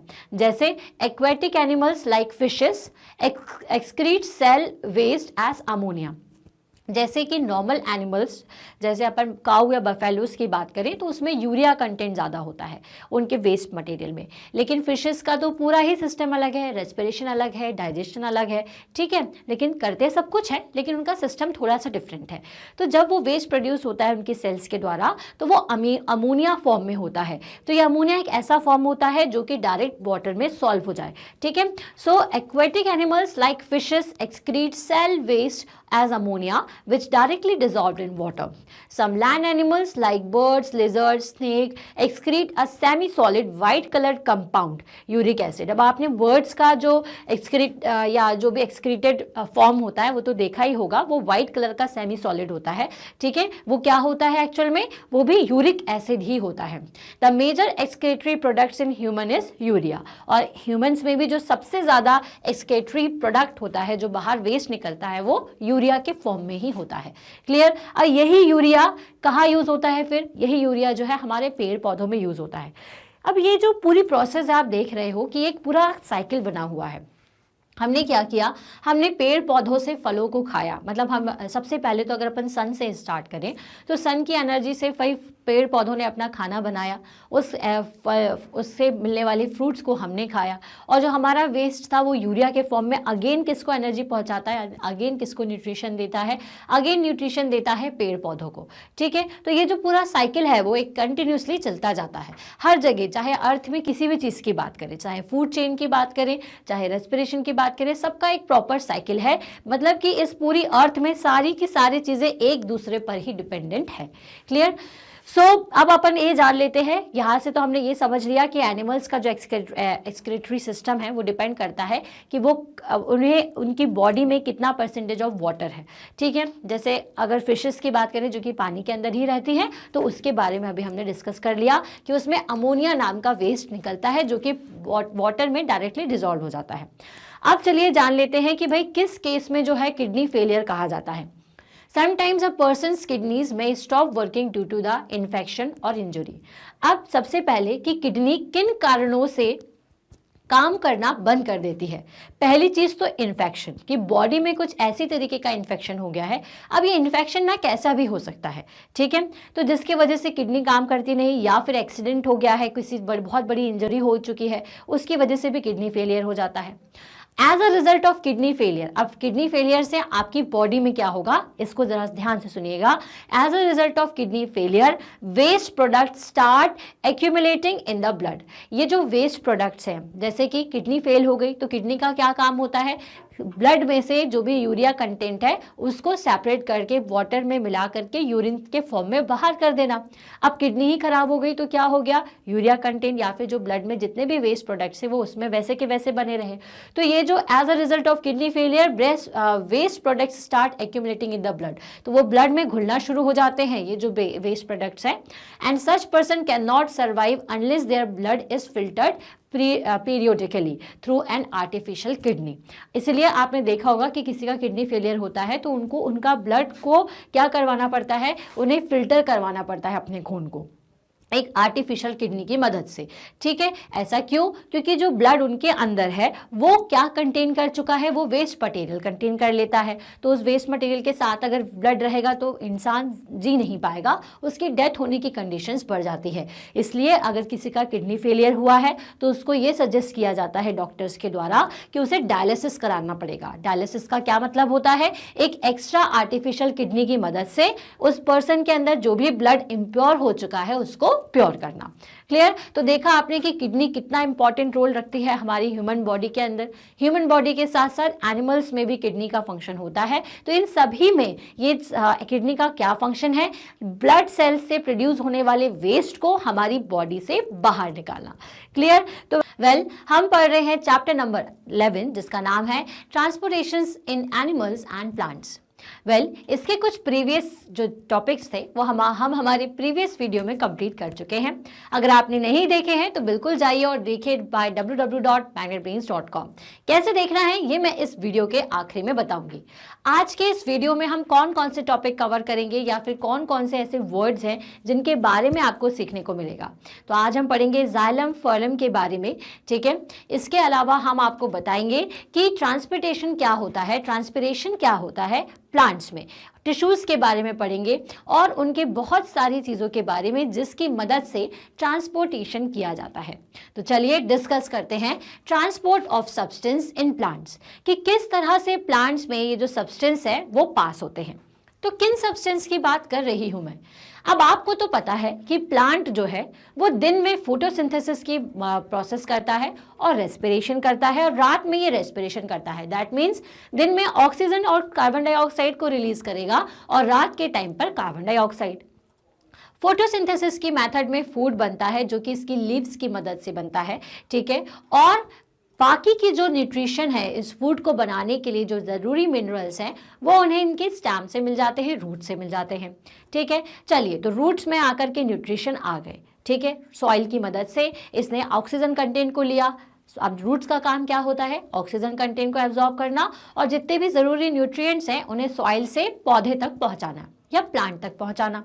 तो ये होता कैसे है? कैसे ये एक जगह से पत्तियों तक या लीव्स तक पहुंच जाता है, नीचे से ऊपर तक कैसे पहुंचता है? तो यही तो डिस्कस करना है हमें, यही हम पढ़ने वाले हैं transport of substance in plants में। उसी तरीके से फोटोसिंथेसिस की मदद से जो फूड बनता है वो कैसे प्लांट के डिफरेंट पार्ट्स में जाता है।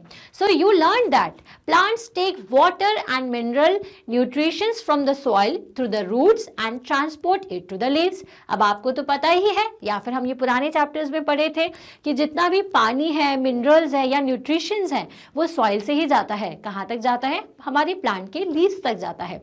The leaves prepared the food for the plant using water and carbon dioxide during the photosynthesis।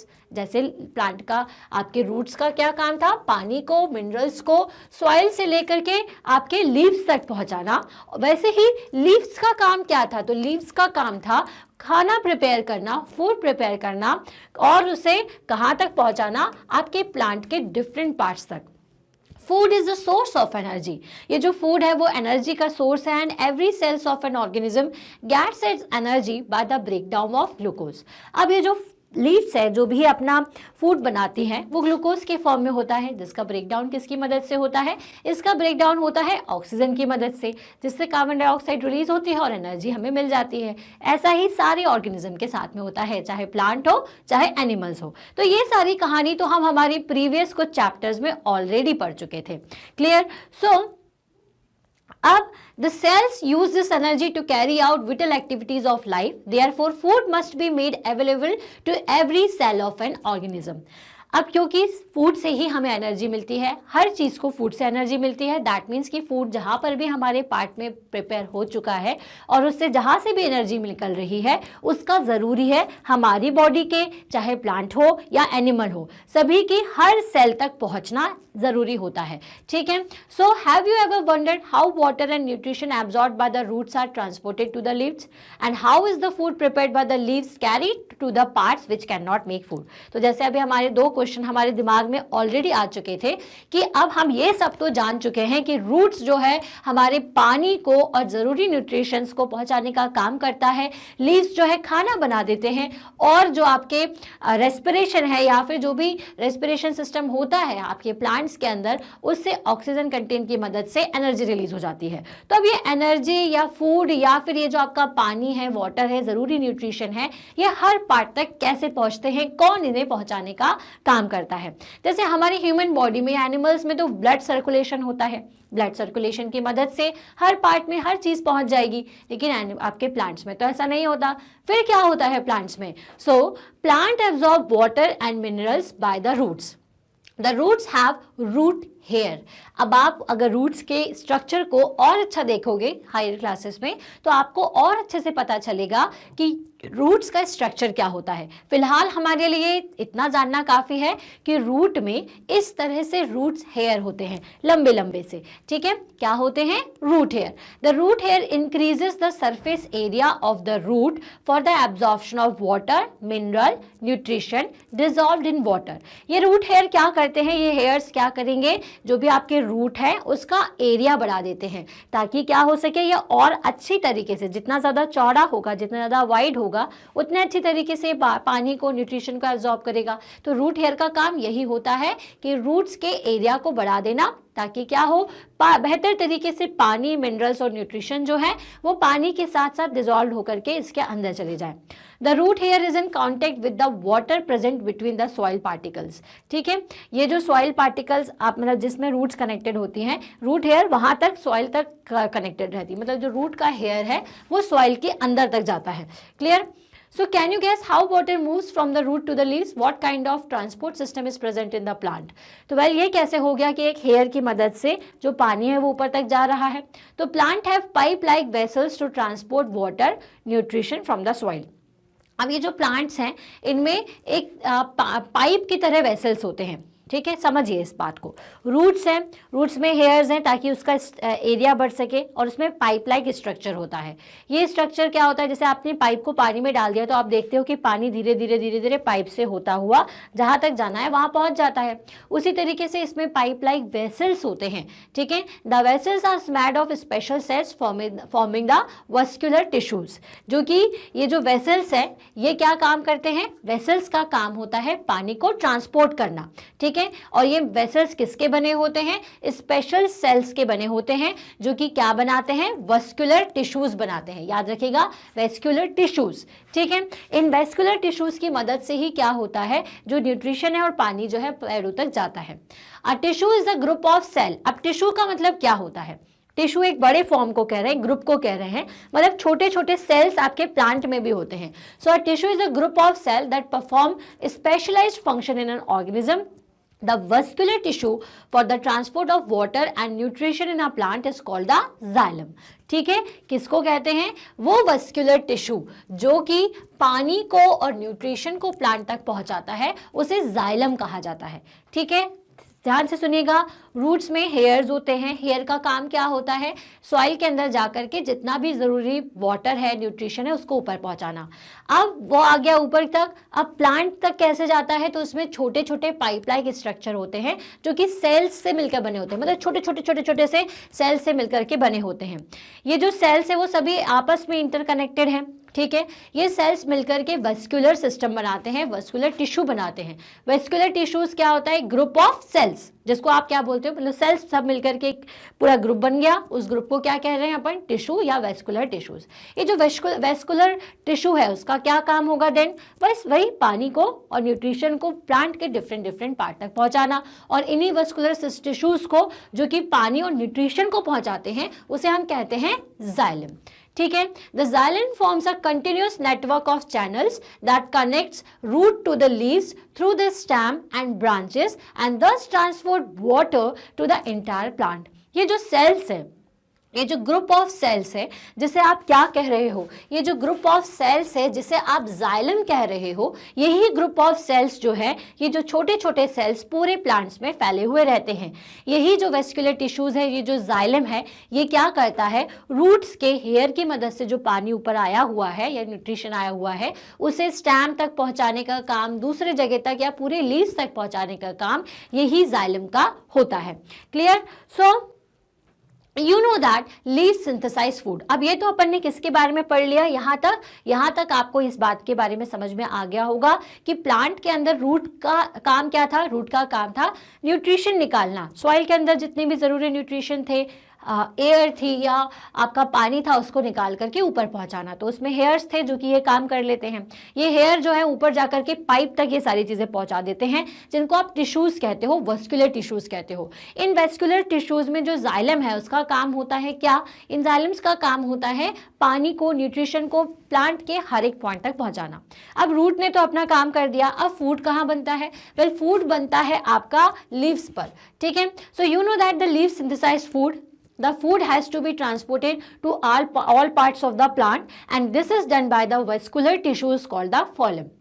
ठीक है, तो ये जो फॉलम होता है, ये जो फैलम होता है, उसकी मदद से क्या होता है, ये जो फूड है, ठीक है, वो हमारे जो प्लांट है उसकी बॉडी तक पहुंचता है। तो जैसे आपका जाइलम का पूरा टिश्यू सेल से मिलकर बना होता है, उसी तरीके से फॉलम जो है वो भी टिश्यू से मिलकर ही बना होता है, जो कि लीफ से लेकर के स्टेम को और रूट्स को सभी जगह इस एनर्जी को ट्रांसफर करते हैं।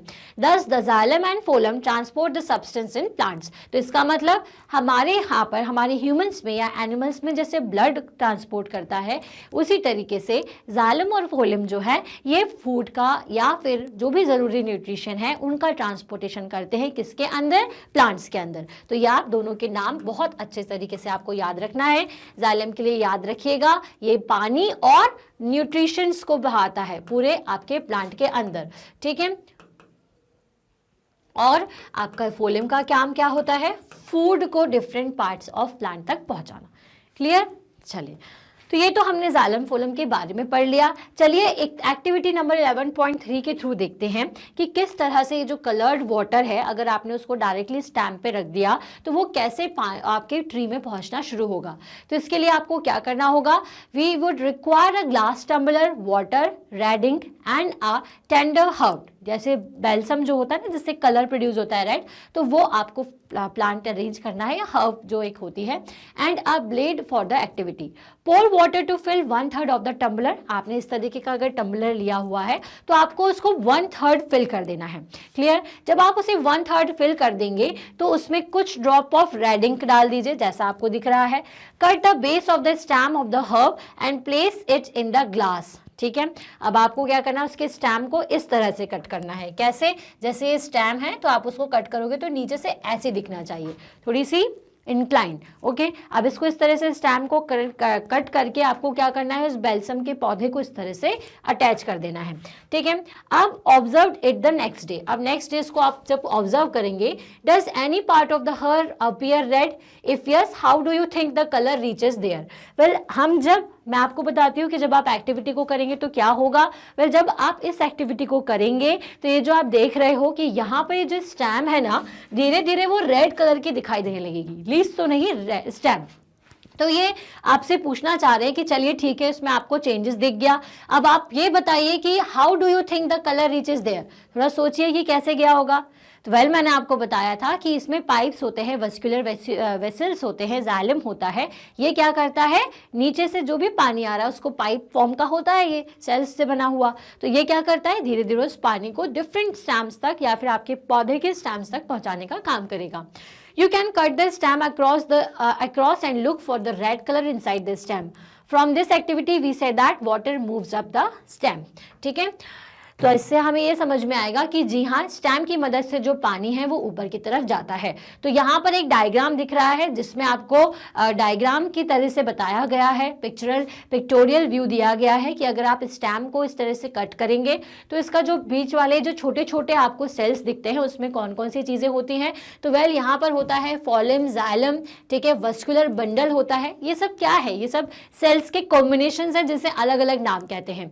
ठीक है, सो इसमें कॉर्टेक्स होता है, एपिडर्मिस होते हैं, तो ये बाहर की लेयर को एपिडर्मी कहते हैं।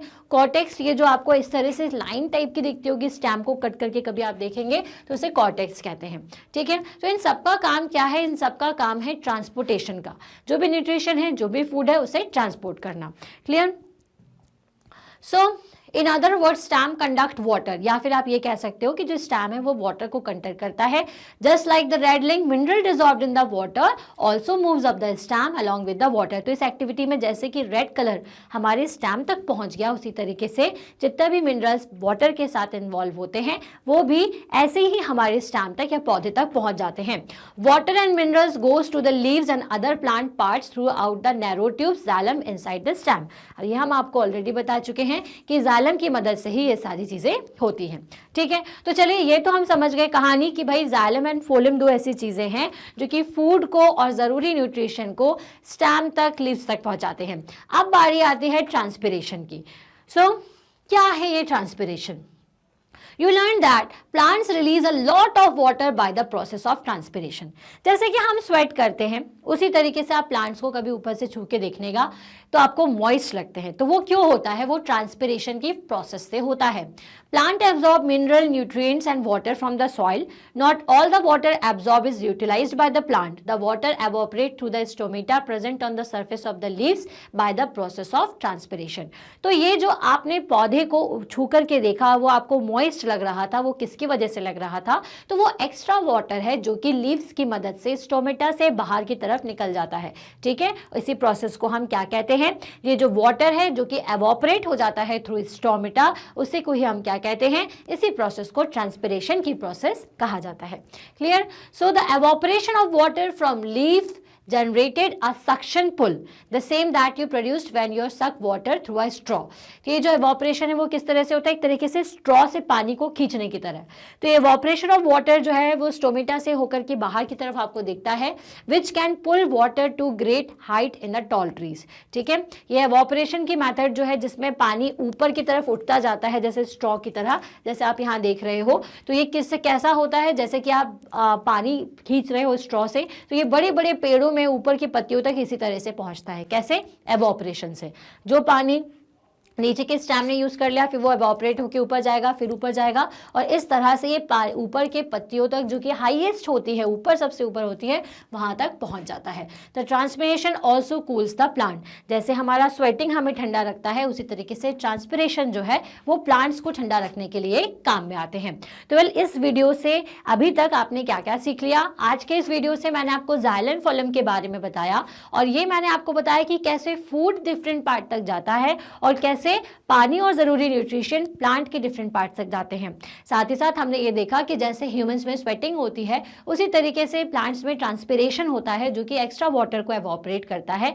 इसी एवोपरेशन के कारण हमें लीव्स कई बार मॉइस्ट नजर आती है, या अगर बड़े बड़े प्लांट्स की बात करें, बड़े बड़े ट्रीज की बात करें, तो इसी ट्रांसपिरेशन या एवोपरेशन की मेथड के वजह से पानी रूट से होकर के सबसे लंबे ट्री के सबसे ऊपर के लीव्स तक पहुंच जाता है।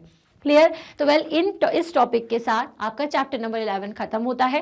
फटाफट से एक रिकैप ले लेते हैं कि हमने इस पूरे चैप्टर में कहाँ कहाँ कौन कौन सी चीज़ें पढ़ी, तो जिससे आपको ये भी पता चल जाएगा कि अगर आपसे कोई टॉपिक मिस हुआ है तो आप उसे पढ़ लें। ओके, सो चलिए स्टार्ट करते हैं। In most animals the blood circulate that circulates in the body distributes food and oxygen to different cells of the body। well, ये जो हमारा ब्लड है बेसिकली यही क्या करता है? यही फूड और ऑक्सीजन को हमारे बॉडी के डिफरेंट सेल्स तक पहुंचाता है। ठीक है, ये पॉइंट याद रखिएगा। It also carries waste products from the different part of the body for excretion. और साथ ही साथ यही ब्लड है जो कि आपके वेस्ट पार्ट को भी घुला करके अलग अलग बॉडी पार्ट तक, जैसे किडनी तक या फिर आपके लंग्स तक पहुंचाने का काम करेगा। लंग्स तक नहीं, मतलब किडनी तक ज्यादातर पहुंचाने का काम करेगा। ओके, सर्कुलेटरी सिस्टम क्या होता है भाई? Circulatory system consist of the heart and blood vessels, जिसकी वजह से ब्लड का सर्कुलेशन प्रॉपर होता है। सर्कुलेटरी सिस्टम में क्या होगा? Heart and blood vessels. In humans blood flows through the arteries and veins and the heart act as the pumping organ। Humans में जो ब्लड है वो आर्टरीज और वेन्स के थ्रू बहता है। अब आपको मैंने बताया था आर्टरीज से जो प्योर फॉर्म ऑफ ब्लड है वो डिफरेंट पार्ट्स में जाता है और वेन्स की मदद से इम्प्योर को ये भेजते हैं। सो ये एक पंपिंग ऑर्गन की तरह काम करता है। Clear? So blood consist of plasma, RBC, WBC and platelets. जैसे मैंने आपको बताया था हमारे ब्लड में क्या क्या होता है, तो ब्लड में होता है plasma, RBC, WBC and platelets. Blood is red due to the presence of red pigment called the haemoglobin. The human heart beats about 7 to 70 to 80 times per minute in an adult person. This is called the heart rate, और इसी को हम क्या कहते हैं, इसे अपन heart rate कहते हैं. Clear? Arteries carry blood from the heart to all parts of the body. Arteries का काम क्या है, जैसे मैंने आपको बताया था, arteries का काम होता है ब्लड को कैरी करके हमारे डिफरेंट पार्ट्स तक पहुंचाना. वेन्स का काम क्या होता है, veins carry blood from the all parts of the body back to the heart. सारी बॉडी से जो ऑक्सीजन कार्बन डाइऑक्साइड जो जितना भी आपका ब्लड रहता है उसे हार्ट तक पहुंचाने का काम वेन्स करती हैं. Clear? So removal of waste products from the body is called the excretion. जितना भी हमारी बॉडी के अंदर वेस्ट प्रोडक्ट्स प्रोड्यूस होता है उसको बाहर निकालने की जो प्रोसेस है उसे एक्सक्रीशन कहते हैं. Excretory system of humans consist of 2 kidneys, 2 ureters, urinary bladder and a urethra. Okay, salts and urea are removed along with the water as sweat. मतलब स्वेट में जो पानी निकलता है वो सॉल्ट और वाटर का मिक्स होता है. Fish excrete waste substance such as ammonia which directly dissolved in the water. और हमने फिश के बारे में भी पढ़ा था कि ये जिस तरह से अपना वेस्ट मटेरियल एक्सक्रीट करती हैं वो डायरेक्टली अमोनिया के फॉर्म में पानी के साथ में घुल जाता है. क्लियर? तो इसके अलावा हमने आपको बताया था कि जो बर्ड्स हैं, इंसेक्ट्स हैं, लिजर्ड्स हैं, ये सभी क्या करते हैं, ये यूरिक एसिड को एक्सक्रीट करती हैं जो कि सेमी सॉलिड फॉर्म का होता है. Water and mineral nutritions are absorbed by the roots from the soil. अब इसके बाद हमने क्या पढ़ा था, यहाँ से हमने पढ़ा था ट्रांसपिरेशन के बारे में. तो जितने भी पानी है या मिनरल्स हैं वो रूट्स के द्वारा हमारे पेड़ पौधों तक पहुँचता है, पेड़ के बाकी पार्ट्स तक पहुँचता है. Nutritions are transport along with the water to the entire plant via the vascular tissues called the xylem. Xylem का क्या पढ़ा हमने, इसी वीडियो में पढ़ा है. ये जाइलम क्या करता है, जाइलम सारे जितना भी न्यूट्रिशन है, पानी है, उसे आपके रूट से लेकर के लीव्स तक पहुंचाने का काम करेगा. The vascular tissues for the transport of the food to the various part of the plant is phloem. तो फॉलिम का क्या होता है, जितना भी फूड जो प्रिपेयर किया है उसे बाकी लीव्स से लेकर के रूट तक पहुंचाना. A lot of water is lost by plant in the form of vapor through the stomata during the transpiration. Transpiration कौन सी प्रोसेस होती है जिसमें पानी जो है वो वेपराइज्ड हो जाता है, एक्स्ट्रा वाटर लीव से बाहर की तरफ दिखाई देने लगता है. तो कभी कभी छोटे प्लांट को अगर आप छू करके देखते हो तो वो मॉइस्ट से फील होते हैं. Transpiration generates a force which pulls up a water absorbed by the roots from the soil to reach the stem and leaves. इसी ट्रांसपिरेशन की मदद से जो पानी है वो रूट से एक तरीके से स्ट्रॉ के जैसे आप पानी को सक करते हो, उसी तरीके से ये जो ट्रांसपिरेशन की प्रोसेस है उस प्रोसेस में पानी जो है वॉपरेशन के साथ रूट से लेकर के ट्री, जो बड़ी बड़ी लॉन्ग ट्रीज होती हैं, उनके ऊपर की लीव्स तक पहुंचता है. ठीक है, तो हम चैप्टर नंबर 11 के सारे टॉपिक्स और सब टॉपिक्स पढ़ चुके हैं जो कि आप हमारे कुछ प्रीवियस वीडियो में देख सकते हैं. अगर आपने नहीं देखा है तो आप तुरंत जाइए www.magnetbrains.com पर और वहां जाकर के आप आसानी से देख सकते हैं. अब बारी आती है NCERT solution of chapter number 11 की. तो चलिए देरी किस बात की, शुरुआत करते हैं क्वेश्चन नंबर फर्स्ट से, जो कि है match structure given in column 1 with the function given in column 2. एक स्ट्रक्चर दिया हुआ है और ये स्ट्रक्चर एक्चुअल में क्या फंक्शन करता है ये आपको बताना है. तो जैसे सबसे पहले स्टोमेटा, तो स्टोमेटा का काम क्या होता है, तो स्टोमेटा का काम होता है गैसेस को एक्सचेंज करना और ट्रांसपिरेशन करना. ट्रांसपिरेशन याद है ना, कौन सी प्रोसेस होती है, वो प्रोसेस जिसमें जो पानी है वो वेपर के फॉर्म में बाहर निकलता है लीव से, और इस प्रोसेस में एक इस तरीके का फोर्स लगता है पानी के ऊपर वेपर के फॉर्म में, ये आपके रूट से लेकर के स्टेम से होता हुआ लीव्स तक पहुंच जाता है. ठीक है, तो स्टोमेटा में और कौन सी चीज़ होती है, तो ट्रांसपिरेशन होता है और गैसेस एक्सचेंज होती हैं. देख लेते हैं इन दोनों में से क्या ऑप्शन दिया हुआ है. तो यहाँ पर ट्रांसपिरेशन है, तो इसलिए स्टोमेटा के लिए सही ऑप्शन क्या होगा, ट्रांसपिरेशन. जाइलम, जाइलम का काम क्या होता है, जाइलम का काम होता है जितना भी पानी रूट हेयर ने एब्जॉर्ब किया है उसे स्टेम तक, उसे लीव्स तक पहुंचाना. तो जाइलम के लिए सही ऑप्शन यहाँ पर क्या दिया हुआ है, ट्रांसपोर्ट ऑफ वाटर. क्या करेगा, ये वाटर को ट्रांसपोर्ट करने का काम करेगा. देन है रूट हेयर्स. तो रूट हेयर क्या करते हैं, जैसे अभी हमने जाइलम के साथ पढ़ लिया है, रूट हेयर का काम होता है एब्जॉर्प्शन ऑफ वाटर का, पानी को एब्जॉर्ब करने का. तो यहाँ पर रूट हेयर के लिए क्या आ जाएगा, एब्जॉर्प्शन ऑफ वाटर. फोलिम का काम क्या होता है, जैसे जाइलम का काम होता है पानी को ट्रांसपोर्ट करना, फोलिम का काम होता है फूड को ट्रांसपोर्ट करना. तो यहाँ पर हम लिख देंगे फूड ट्रांसपोर्ट। ओके, तो देख लेते हैं हम क्या सही है। जी हाँ, स्टोमेटा जो है वो क्या करता है, ट्रांसपिरेशन। जाइलम जो है वो ट्रांसपोर्ट ऑफ वाटर करेगा, root hair absorption of water and phloem transport of food. तो इसके साथ क्वेश्चन नंबर फर्स्ट कंप्लीट। आगे बढ़ेंगे क्वेश्चन नंबर 2 पर। The blood from the heart is transported to all parts of the body by the, जो blood है heart से हमारी बॉडी के डिफरेंट पार्ट्स में कैसे जाता है, तो दो चीज़ें होती हैं, आर्टरीज और वेन्स। तो आर्टरीज की मदद से जाता है, तो यहाँ पर क्या आना चाहिए, आर्टरीज।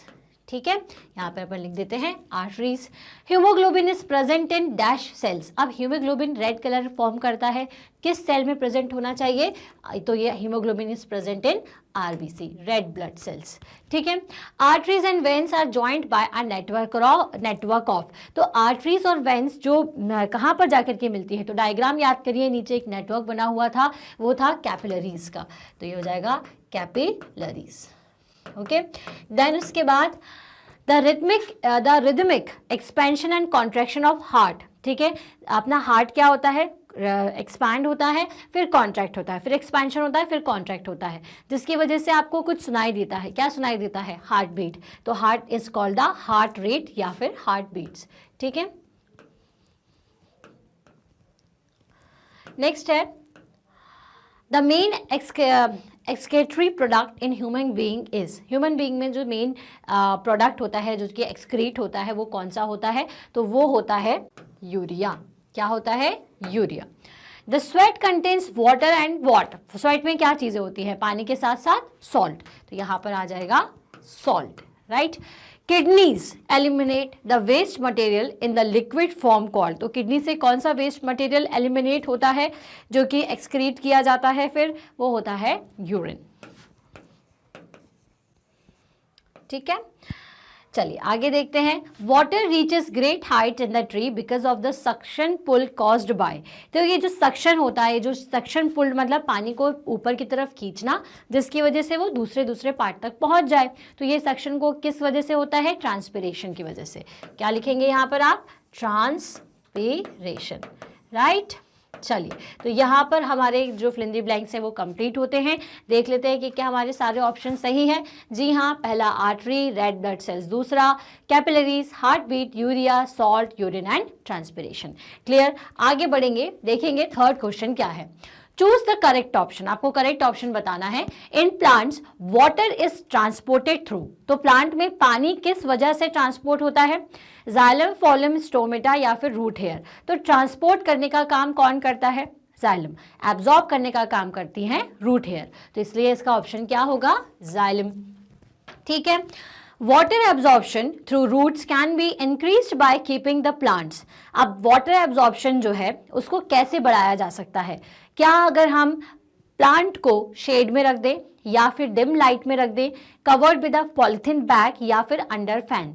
वेल, अगर आप अंडर फैन प्लांट को रखोगे तो पानी का जो एब्जॉर्प्शन है ना वो बहुत अच्छा होगा, तो इसीलिए इसका ऑप्शन होना चाहिए अंडर द फैन। क्लियर, चलिए, तो यहाँ पे क्वेश्चन नंबर थर्ड कंप्लीट होता है, जिसके दोनों option xylem and under the fan थे, जो कि हम मार्क ऑलरेडी कर चुके हैं। आगे बढ़ेंगे क्वेश्चन नंबर 4 की तरफ। Why is transport of material necessary in a plant or an animal? Explain. Well किसी भी मटेरियल का ट्रांसपोर्ट होना क्यों ज़रूरी है प्लांट में और एनिमल्स में।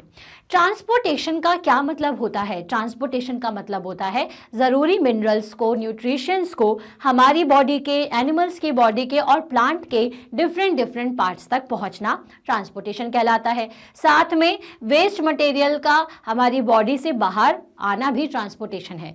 कैसे, जो ब्लड हमारे शरीर में या एनिमल्स के शरीर में काम करता है वो ज़रूरी ऑक्सीजन को डिफरेंट बॉडी पार्ट्स तक थ्रू ब्लड पहुंचाता है, और यही ब्लड जो आपके वेस्ट कार्बन डाइऑक्साइड निकलती है उसे बाहर निकालने का भी काम करता है। बाहर निकालने का मतलब वहां तक पहुंचाने का काम करता है जहां से इसको बाहर की तरफ रिलीज कर दिया जाएगा। तो भाई ट्रांसपोर्टेशन प्लांट्स में और एनिमल्स में क्यों ज़रूरी है आपसे पूछा गया है, तो इसलिए ज़रूरी है क्योंकि प्लांट और एनिमल्स दोनों में ट्रांसपोर्टेशन के साथ ज़रूरी मिनरल्स, ज़रूरी न्यूट्रिशंस मिलते हैं। इन ज़रूरी मिनरल्स और ज़रूरी न्यूट्रिशन की वजह से ही प्लांट हो या एनिमल्स हो वो प्रॉपर तरीके से ग्रो कर पाते हैं। क्योंकि जैसे आपने प्लांट में पढ़ा है, पानी जो है वो जाइलम की मदद से ट्रांसपोर्ट होता है इसके डिफरेंट पार्ट में, और फोलम की मदद से जो भी फूड लीव्स पर बनता है वो प्लांट के डिफरेंट पार्ट्स तक जाता है। इसी तरीके से एनिमल्स में जो ब्लड सर्कुलेट होता है उसके सर्कुलेशन की वजह से ही ऑक्सीजन जो है वो उनकी डिफरेंट पार्ट्स तक जाएगी। अगर ऐसा ना हो तो क्या होगा, अगर ऑक्सीजन सभी जगह पर नहीं गई तो प्रॉपर तरीके से फंक्शनिंग नहीं हो पाएगी, और जो अगर ऑक्सीजन सही टाइम पर सही जगह नहीं पहुंचती है तो जो पर्सन है या फिर जो एनिमल है वो डेड भी हो सकते हैं। क्लियर? तो इसीलिए ट्रांसपोर्टेशन जो है वो ज़रूरी है। इसका आंसर आप किस तरह से लिख सकते हैं, आप देख सकते हैं, transport of material is necessary for plants और animals because due to it the nutrients and oxygens are made available to all the parts of the body.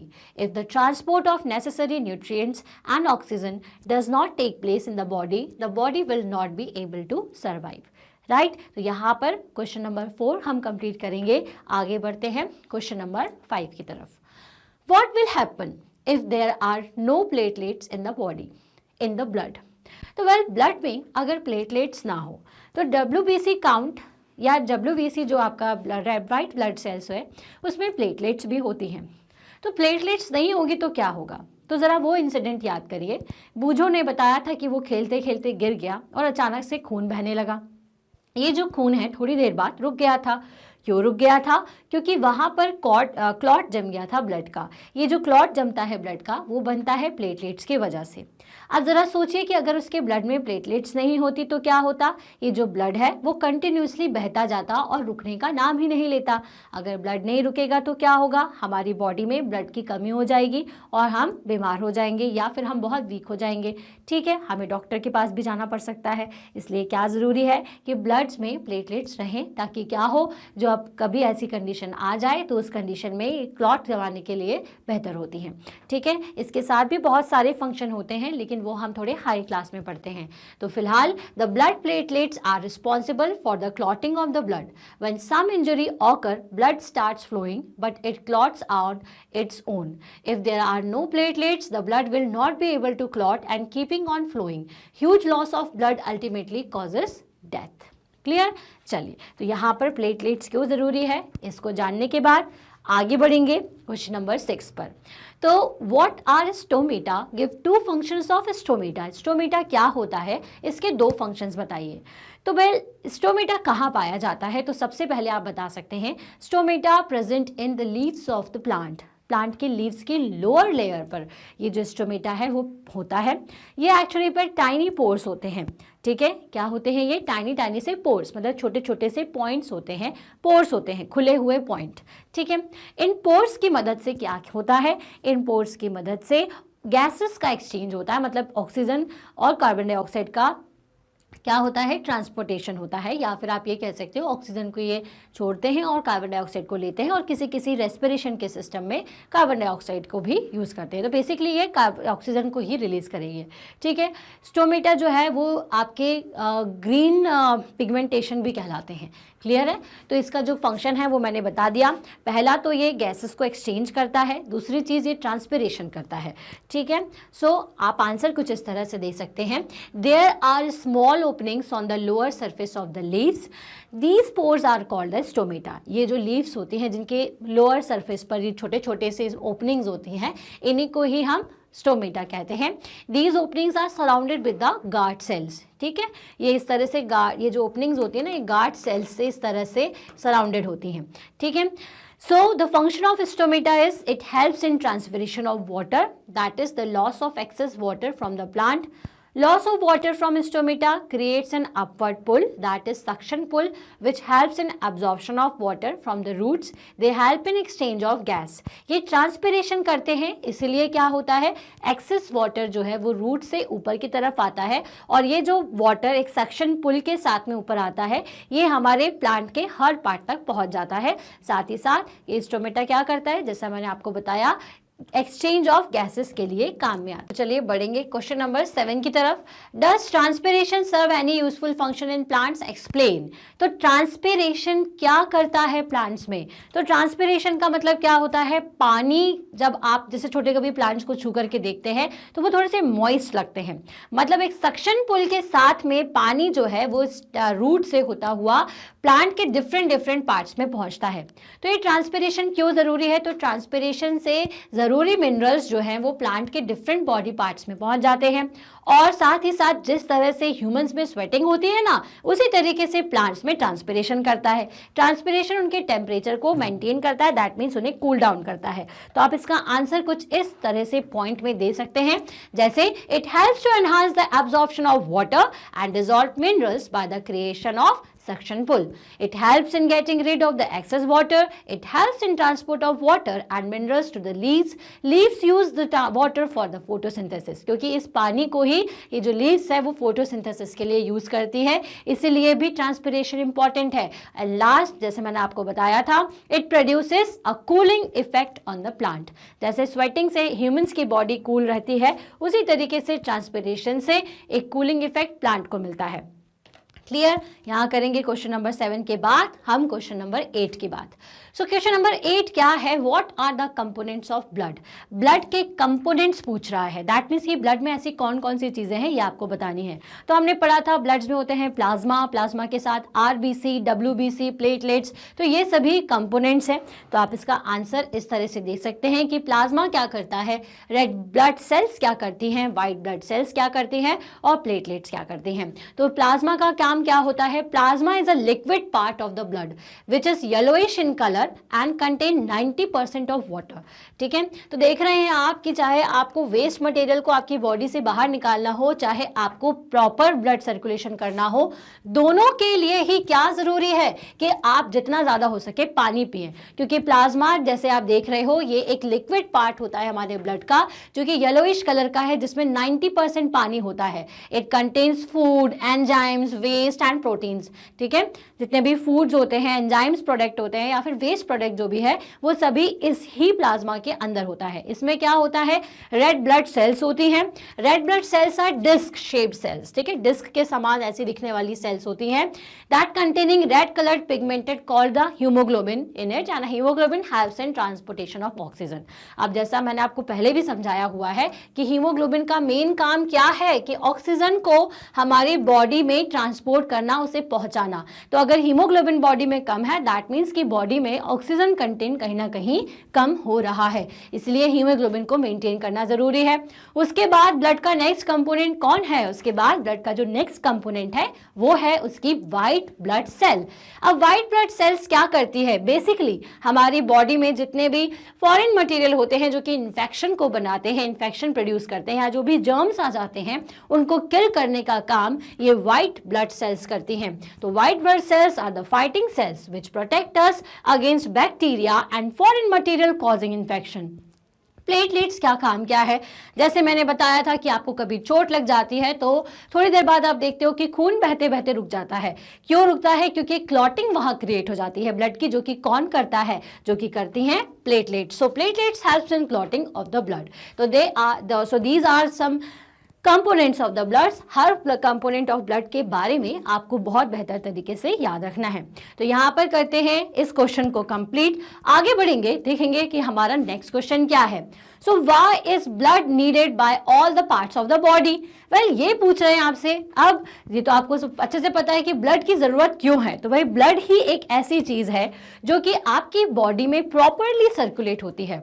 Blood जो है उसके अंदर ऑक्सीजन कंटेंट होता है, उसके अंदर फूड कंटेंट होता है, न्यूट्रिएंट्स होते हैं, साथ ही साथ आपकी बॉडी जो वेस्ट प्रोड्यूस करती है वो भी ब्लड में होता है।